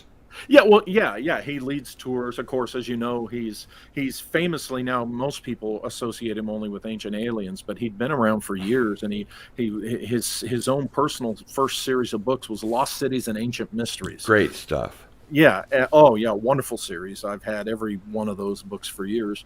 Well, I went on a trip through the Mayan ruins of central Mexico with David and his group, his World Explorers Club, and had a wonderful time. It was fascinating. David is one of the most personable, nice guys you would ever meet. When you go on one of his trips where he's the guide, he's there with you. He doesn't sit away from you. You don't, it's not, he doesn't act like a star or anything. You're there. He makes you feel welcome and part of the group, and he keeps the group smaller. And I liked that trip so much that I went on another one later that same year. There was a couple of different destinations, but it went to some of the same places. But that was the year I was thinking, I really, I really want to do something. I'm a writer. I would like to, I'm thinking, you know what? David publishes his own stuff and has a legitimate publishing company. So what I was inspired by David, and where he does nonfiction and speculative history and stuff like that, I thought, you know what? I'm going to take David Childress's publishing company model, Adventures Unlimited Press, and I'm going to apply that to pulp fiction. Pulp adventure fiction, classic adventure fiction. So that's what the I standard did. swashbuckling, etc. Indiana Jones type stuff. Right. And so Tarzan and all that. So that's where I was in Khartoum, Sudan, when I came up with the idea and the name Lost Continent Library. I got home October of that year, 2002, and I went and got my business license, and I selected the first book that I would publish. And just like with David's company, where he does classic reprints of old books in public domain, as well as newly written books, some of which are written by him, many by others. The first book I selected was a book from 1927, a story from 1927 called The Sunken World. It was this Atlantis type story. And I did classic reprints, plus I did newly written classic adventure genre stuff. And that included what I wrote. Very proud of you, sir. Good work. I applaud you. Oh, sure. And so that's what the company was about. I was doing classic adventure fiction, and I had published 4 or 5 books by the time that my son started high school in 2009, and I realized, you know what? My son is starting high school. His father needs to not be off around the world 7 or 8 months of the year. Not my kid's a wonderful kid. He was not a problem child or anything, but he's a young man going into high school. He needs his father around. So I decided, you know what? I'm going to stop. I'm going to leave this job and focus on developing the publishing and my writing, and I can take some local work as a contract consultant kind of thing. And it shows. Oh, thank you. Well, by 2005, I said, okay, I'm going to focus full time on this publishing thing, and since then, that's what I've done. And when I got the idea to write the Disneyland book, my first nonfiction work, that was the first nonfiction book that I had published. And pretty soon, one nonfiction book led to the other, and now that's mostly what I publish, although I will have some more pulp novels coming out soon. And I really enjoy, my first love as a publisher was this fiction, and I love writing the fiction, but you pull these threads and you learn these weird things, and it's kind of impossible to ignore. So I enjoy writing the nonfiction as well, but I do want to get some more fiction out there as time goes on. And I, for one, have no doubt that you will. You know what I picked up the other day? The Malus Maleficarum, which I used to have a copy of, and I don't remember why I no longer do. But I was just going to share the screen here real quick so that you can see all the different images that pop up. They pop up pretty well. I love the old stuff. Particularly a book like that. It's... When I was at San Diego State, I remember there was a copy of... It's a book that's been around a while, but it's a book about various exorcisms and the documented exorcisms, and that was the first time in my life I realized that about the priests having these lengthy conversations with these demons, the alleged demons possessing these people. And the book was, it was it was as creepy as it was fascinating, and vice versa. Um, but it's a book that had been, I can't remember the title, but it's been around for a long time. I mean, the edition I was looking at was not new. And that was my introduction to books of that ilk, even though it was more modern than, the I get the title wrong on the one you just said. One quick question before we Yeah. give away a book, Walter. Is it just me, or do you think there might be a connection between Down and Out in the Magic Kingdom by Cory Doctorow? Let me move me over here so I can make me big. Okay. Disneyland of the Gods by John Keel. Okay. And Latitude 33. Well, I would have to read the Doctorow book. Presumably you've read Disneyland of the Gods. Years ago. I'm going to have to, I think that's one that I'm going to have to very gladly reread, because it has been It's years. worth a reread. It's been over 30 years since I looked at that one, or however, if it, I know that Operation Trojan Horse I remember looking at 30 years ago, but Disneyland of the Gods, it's been a long time. But I would have to, and I don't know if you've heard of this film that I was referring to, where this guy wrote this very weirdly dark-threaded book about his family going to Disneyland and all sorts of strange things happening. And they actually filmed much of it at the park and apparently got away with it, I guess, because last I heard... Is that what you were referring to earlier? Yeah. And they got away with it, apparently. And what that means is, last I heard, the Disney company hasn't, gone after them for doing that, because you're allowed to do home movies at Disneyland, but you're not allowed to do what's called commercial. And I'm not sure where their film now. If you can watch their film for free, then it's not commercial in that respect. So that might be the loophole. But if they're charging for it, Disney usually goes after folks for that, and apparently they haven't. So I forget the title of the darn thing, but it's out there. People have heard about it. And where would you recommend that new readers start if they want to read the books but stick to anything that isn't sidereal, so that they're on target all the time? Okay, say that again.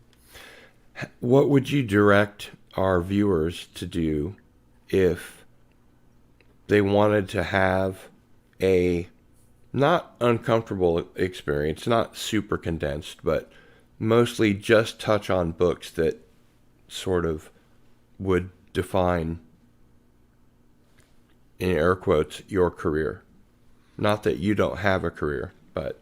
You mean as far as a writer of all this stuff, you mean? Yeah, I mean, if they wanted to go through, say, secret missions and read the odd books on the side that help inform the future secret missions books, which ones would you say that they start with? Oh. Well, if I had to pick one, pride tells me read the Burton book or read the Napoleon book first. But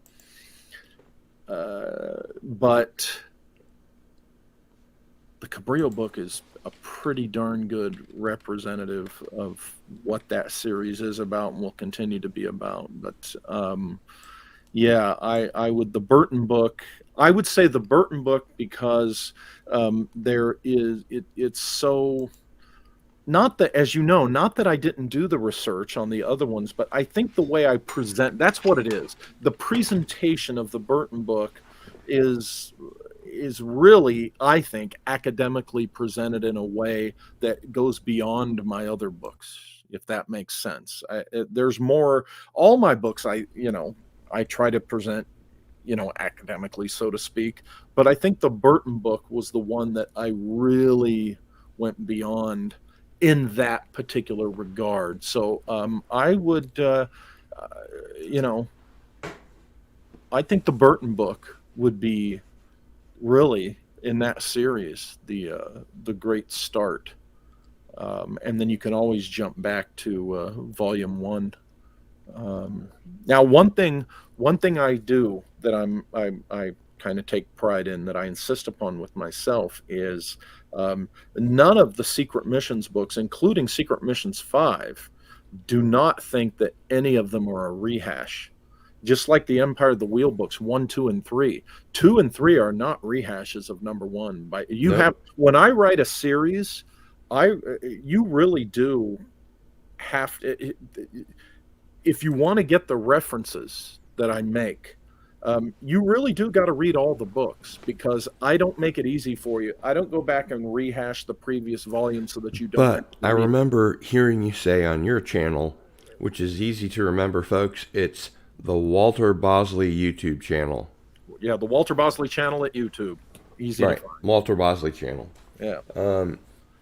And please subscribe, because it's criminally undersubscribed and could use, I guess, more view hours.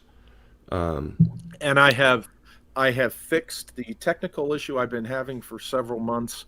I got my upload speed raised yesterday and did Awesome. a test, and it looked great. Everybody told me how clear and you can really tell you look and sound chef's kiss. Mwah. Yeah, well, Really I good. got the new microphone about a year ago, so even the videos that are blurry, the only thing that's blurry, folks, is just me, and that's not, you're not missing anything by, you can still hear what I'm saying. It's like Bigfoot. You're just a blurry person. Yeah, but you can still hear what I'm saying, and that's the important part of those videos. But from here forward, if you go there, I've got the video tech issue solved. Well, that's very good news. I just wanted to remind everybody, make sure to stick around in the chat for our giveaway, which we're about to do, of an autographed copy of Secret Missions 5. You have to be in the chat to be eligible, so stay in the chat as we finish up. And I would like to welcome Antiderivative Jill. Hello, Jill. Hello. How are Hello, you? Jill. I'm doing well. How are you? Good. Are you enjoying the show? Yes, the part I've heard. I'll have to go back and watch the rest of it later. We I've missed we the catch a beginning. lot of your streams, Walter, in replays. People are really interested in what you have to say. Oh, wow. And I think it's difficult to just try to dip into one book or one, thing. I really wanted to discuss with you, and we'll have to do this another time, but I wanted to discuss with you the whole concept of the breakaway civilization, because I think you were the first person that I heard say that. It might have been Greg. Speaking of which, Well, actually, the person who coined the term was Richard Dolan, and he came up with a very good definition of breakaway civilization. So Dolan is the one who coined that term. I have since, in the last year, come to start using the phrase breakaway society, because I think the word civilization implies too much.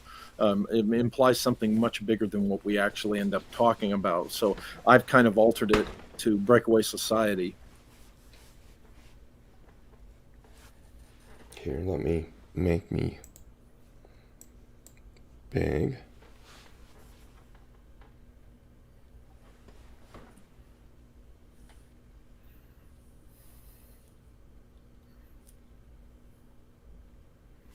Can you see it?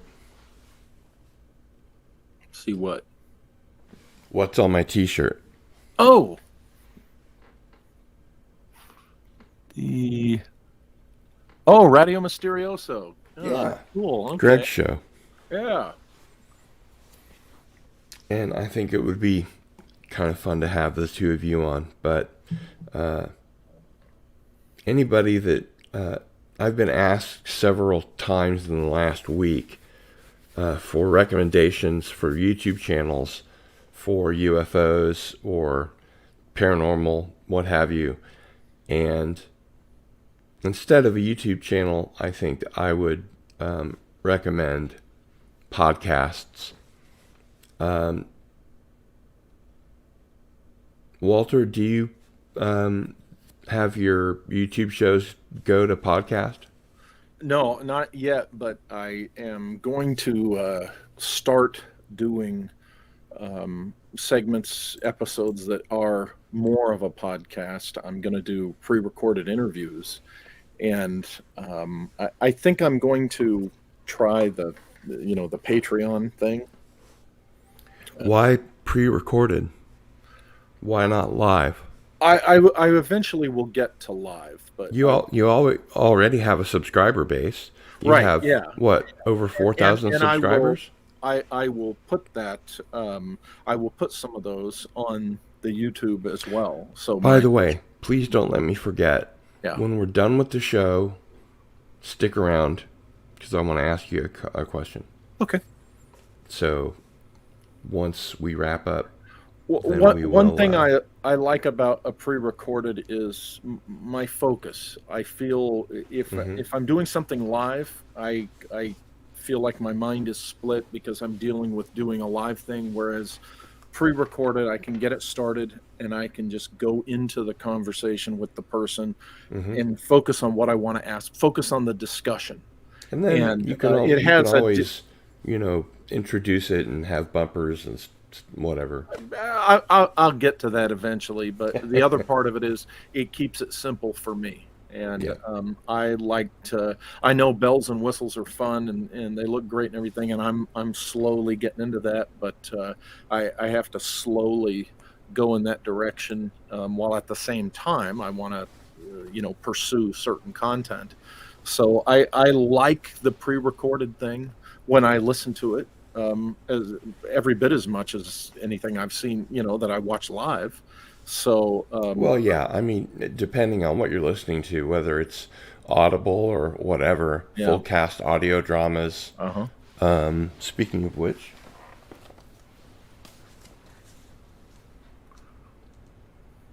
oh, hey, cool. Look at that. Excellent. Very nice. Very cool. The Prisoner. and it has the actor that I like so much, Mark Elstob, as number 6. Okay. Cool. Anyway, we've kept our audience waiting long enough.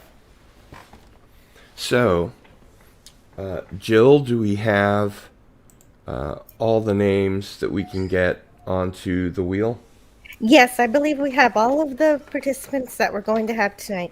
Okay, then let's take a look at the wheel. And when you are ready, in your own time, spin the wheel.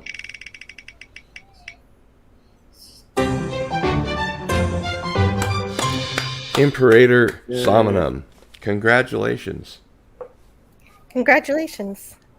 Cool. I can do it. Oh, that's my baby. Sorry about that. That's okay. She's playing with Play-Doh. So, Imperator, please send me your information, your mailing address, or your email, or both. I guess you would have to send me your email to send me your mailing address, but it's at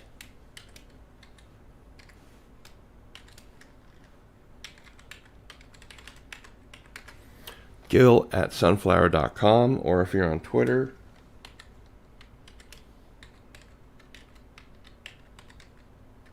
I'm at Gil Bavell, which I suppose, Walter, is much the same logic as naming your YouTube channel the Walter Bosley channel.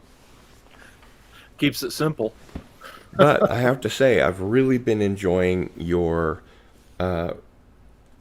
Walter Reed's stuff. Oh, yes. I love doing those, too. It's, yeah, I can tell. It really comes through. And it's fun to listen to sort of late at night when I'm trying to go to sleep. I'm a notorious insomniac, so it's interesting enough to hold my mind from going, brrr, you know. Exactly. And also not dominant enough that it prevents me from eventually falling asleep. So And I the really nice thing like about that. it being recorded is if you do drift off, you can go pick up where you left off later, you know. So, yeah, I really enjoy doing the Reads Stuff series. And I'm looking forward to Are doing more. you the narrator of your audiobooks? Oh, yeah. Yeah, I'm the one who, now I want to come out with an actual audio book this calendar year, and I've already recorded half of Confessions of a Spooky Mind, my thin little autobiography of weird experiences.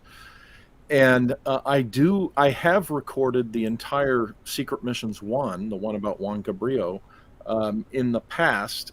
What I got to do is get those files and convert them into what I would need to make the audiobook, and it's already been read. It's already kind of almost ready to go. So maybe I'll have 2 audiobooks this calendar year, but I'm hoping to have official audiobooks. But yeah, I do all the reading on that's obviously the Walter Reed Stuff series, but on my books as well.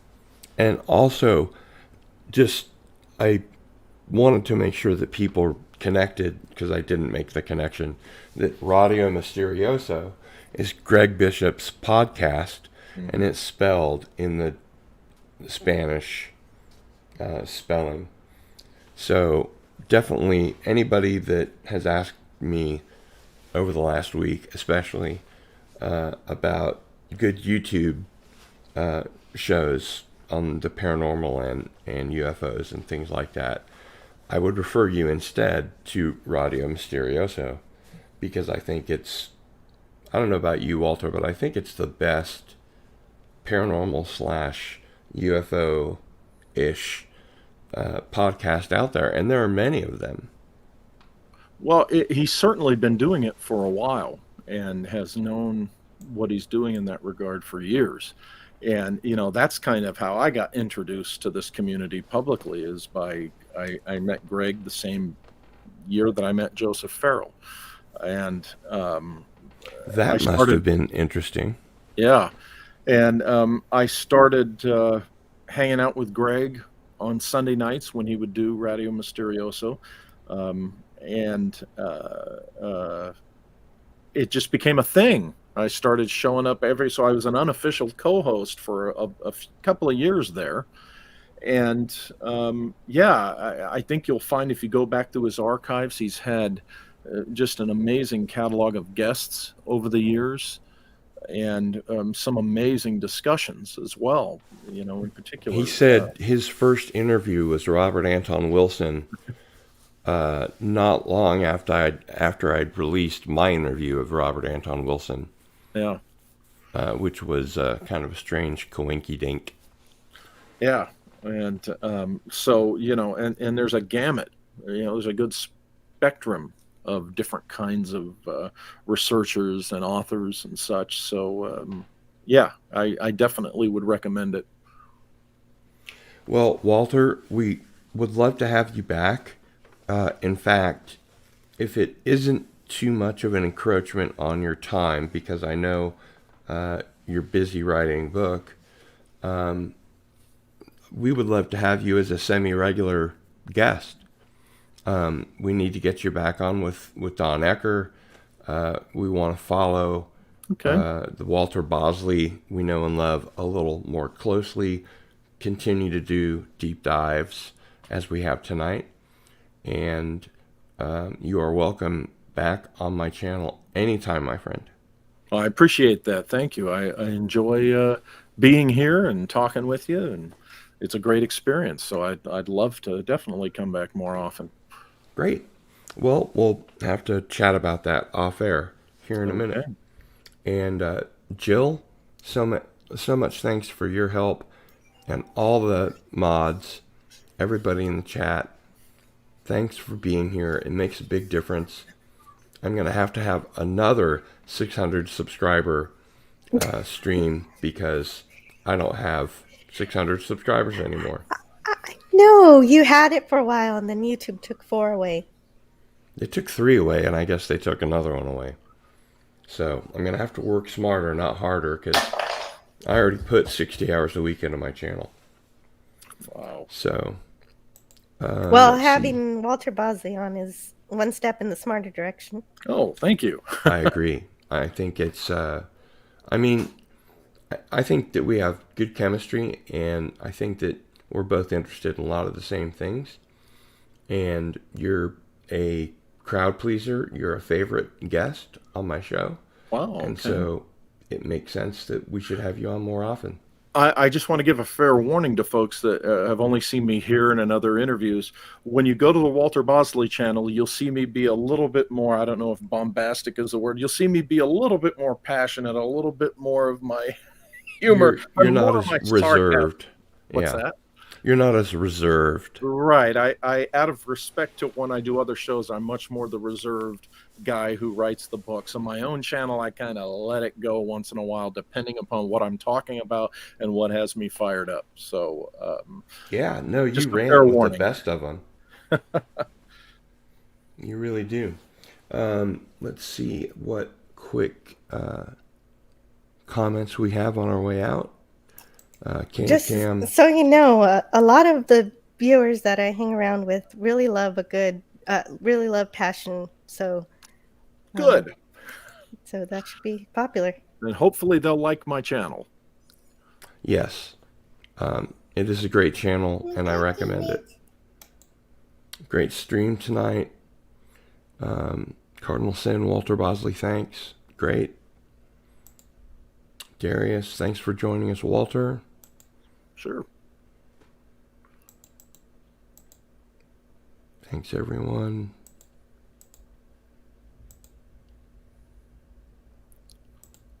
Just sort of in general, thanks and good night, etc. But I wanted to make sure we had covered all of our bases question-wise. Oh, one thing is, I've probably said it before, you probably posted it somewhere, but my books are not available at Amazon. They are only available print on demand at lulu.com, Lulu.com. Amazon's not good for small press publishers, so I don't offer my books through Amazon. Yes, tell us more. About that? Yeah. Oh, and here's the thing. I'm an Amazon shopper. Like everybody else, I buy things on Amazon. But as an independent author and small press publisher, I use Lulu as a printer and distributor. They are not a publisher. They're just a printer and distributor. They do a very good quality job as a printer, and they take care of all my distribution for me. And they do offer a deal where I can get my books in the Amazon marketplace. But if I do that, Amazon has a contract with Lulu where Amazon takes the lion's share of the royalties, and I, as the guy who's the author and the publisher, or even if I'm not the author, get pennies. Whereas if I just sell the stuff direct through my marketplace, the profit comes where it should. That's to me and the author, or me and myself as the author, as the case might be. And so I just, it's not a good deal for a micro press publisher like myself to, try to take advantage of the Amazon marketplace. It doesn't work well. Speaking of which, is this a good time to tell people about a project that you and I and Albert have been talking about? Or should we save that for later? It depends on if you want to tease it a little bit. I think we can. You could give a little taste. Why don't you talk about it as you understand it? Well, give me a lead in.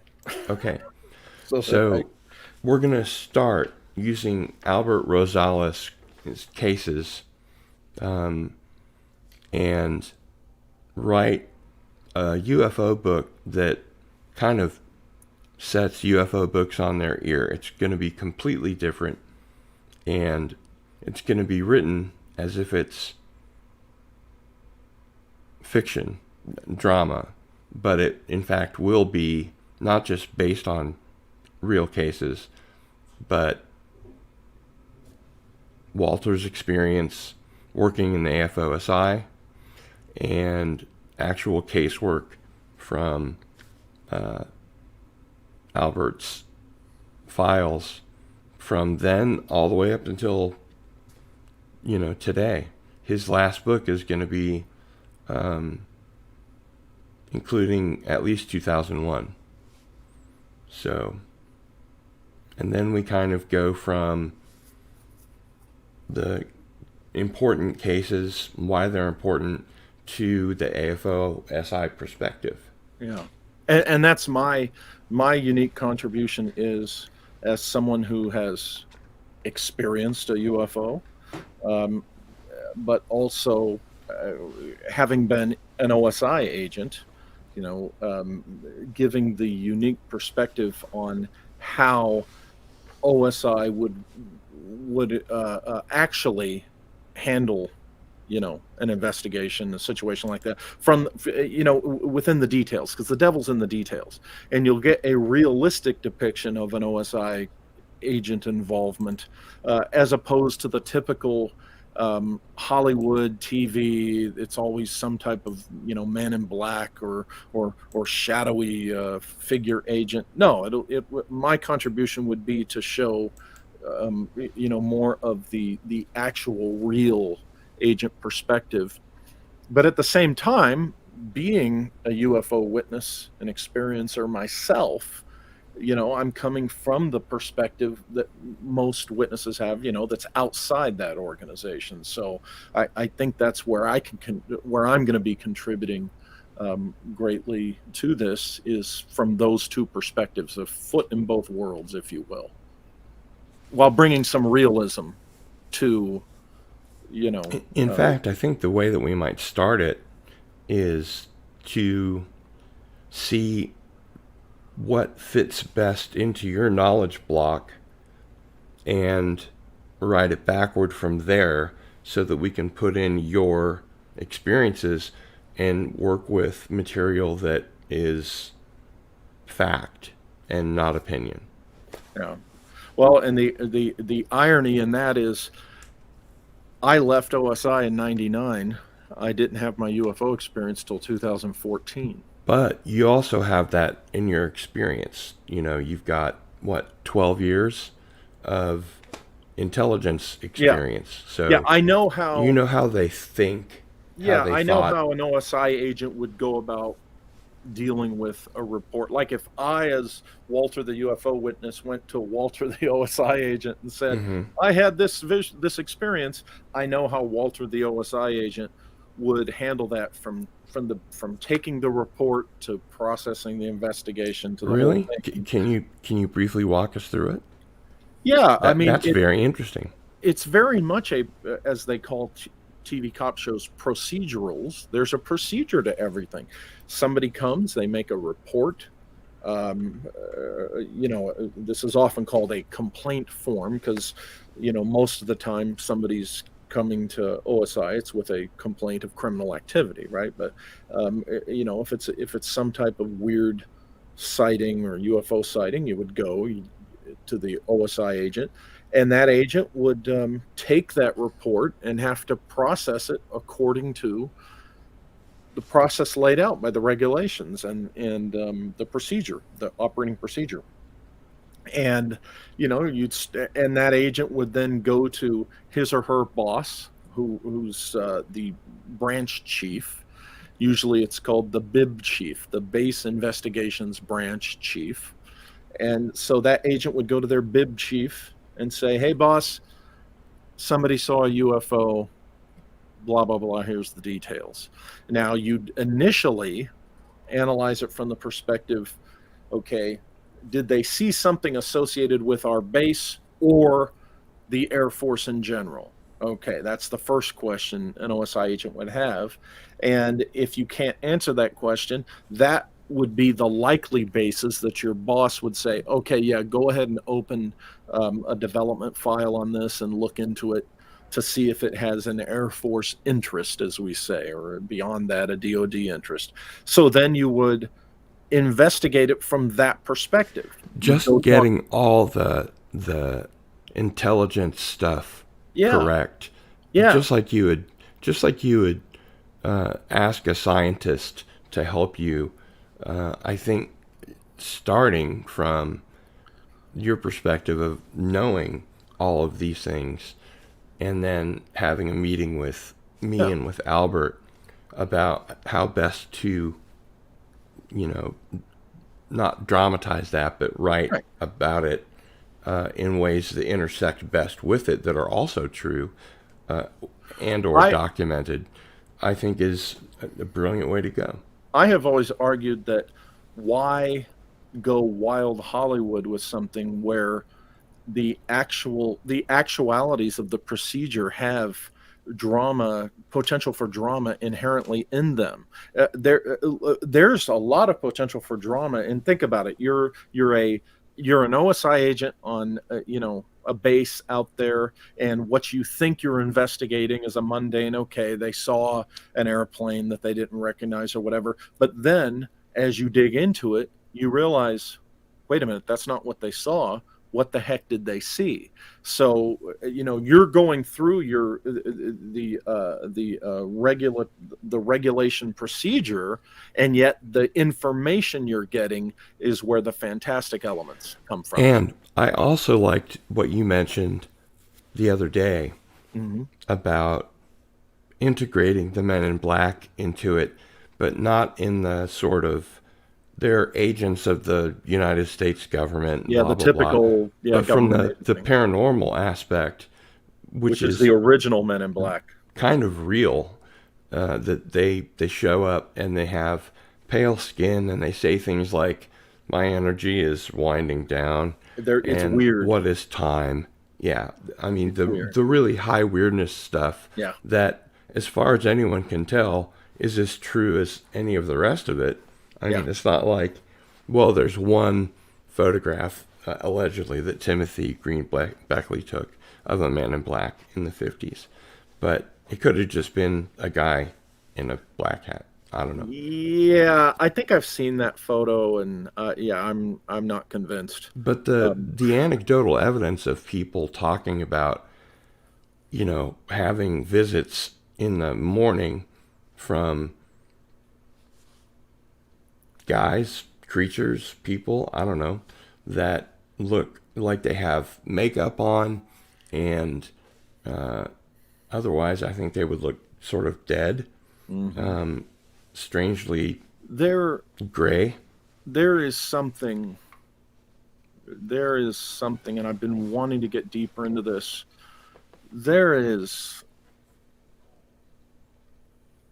There's something having to do with what happens to people, to us, after we die, that has a connection to this whole thing. And the reason a lot of people don't go into it is because that's an uncomfortable subject for a lot of people. Whitley Strieber has a book out about that. Yeah.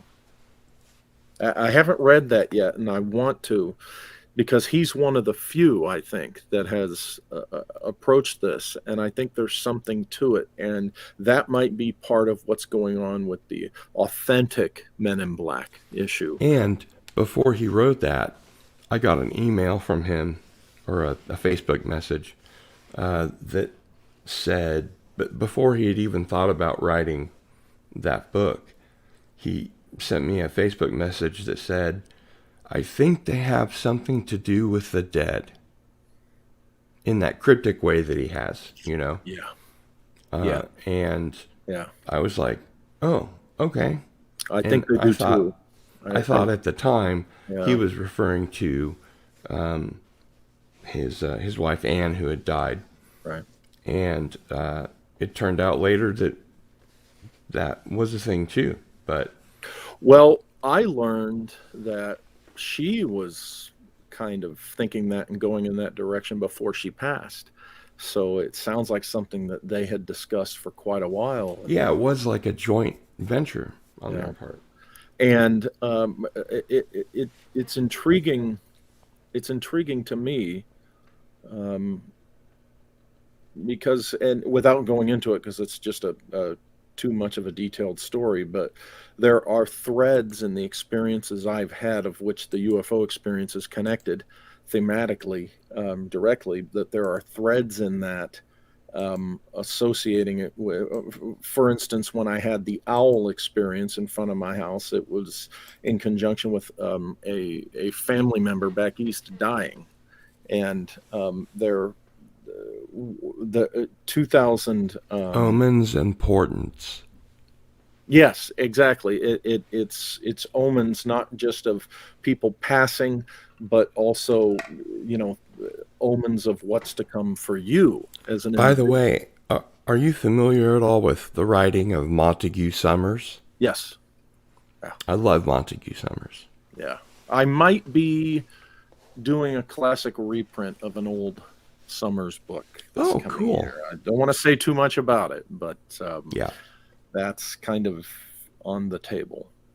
Cool. Well, we have gotten 27 bonus minutes of Walter Bosley. So Wow. thanks again, Walter. I Hey, thank you. appreciate your Always. coming on and being able to do a book giveaway with us. And we will get that out as soon as I get our winner's information. And I'll get that information to you. Great. Yeah, do that, and I'll sign that and get it off to them. And next week, of course, we will have Albert Rosales as our guest. And it's always fun having Albert on. He's also a very thorough researcher and kind of uses the world's cases, in his research. And I think the three of us will be good writers together. It'll be three interesting perspectives in the mix, and I think, what will cook up should be, at the very least, an entertaining read, but certainly thought-provoking, I think.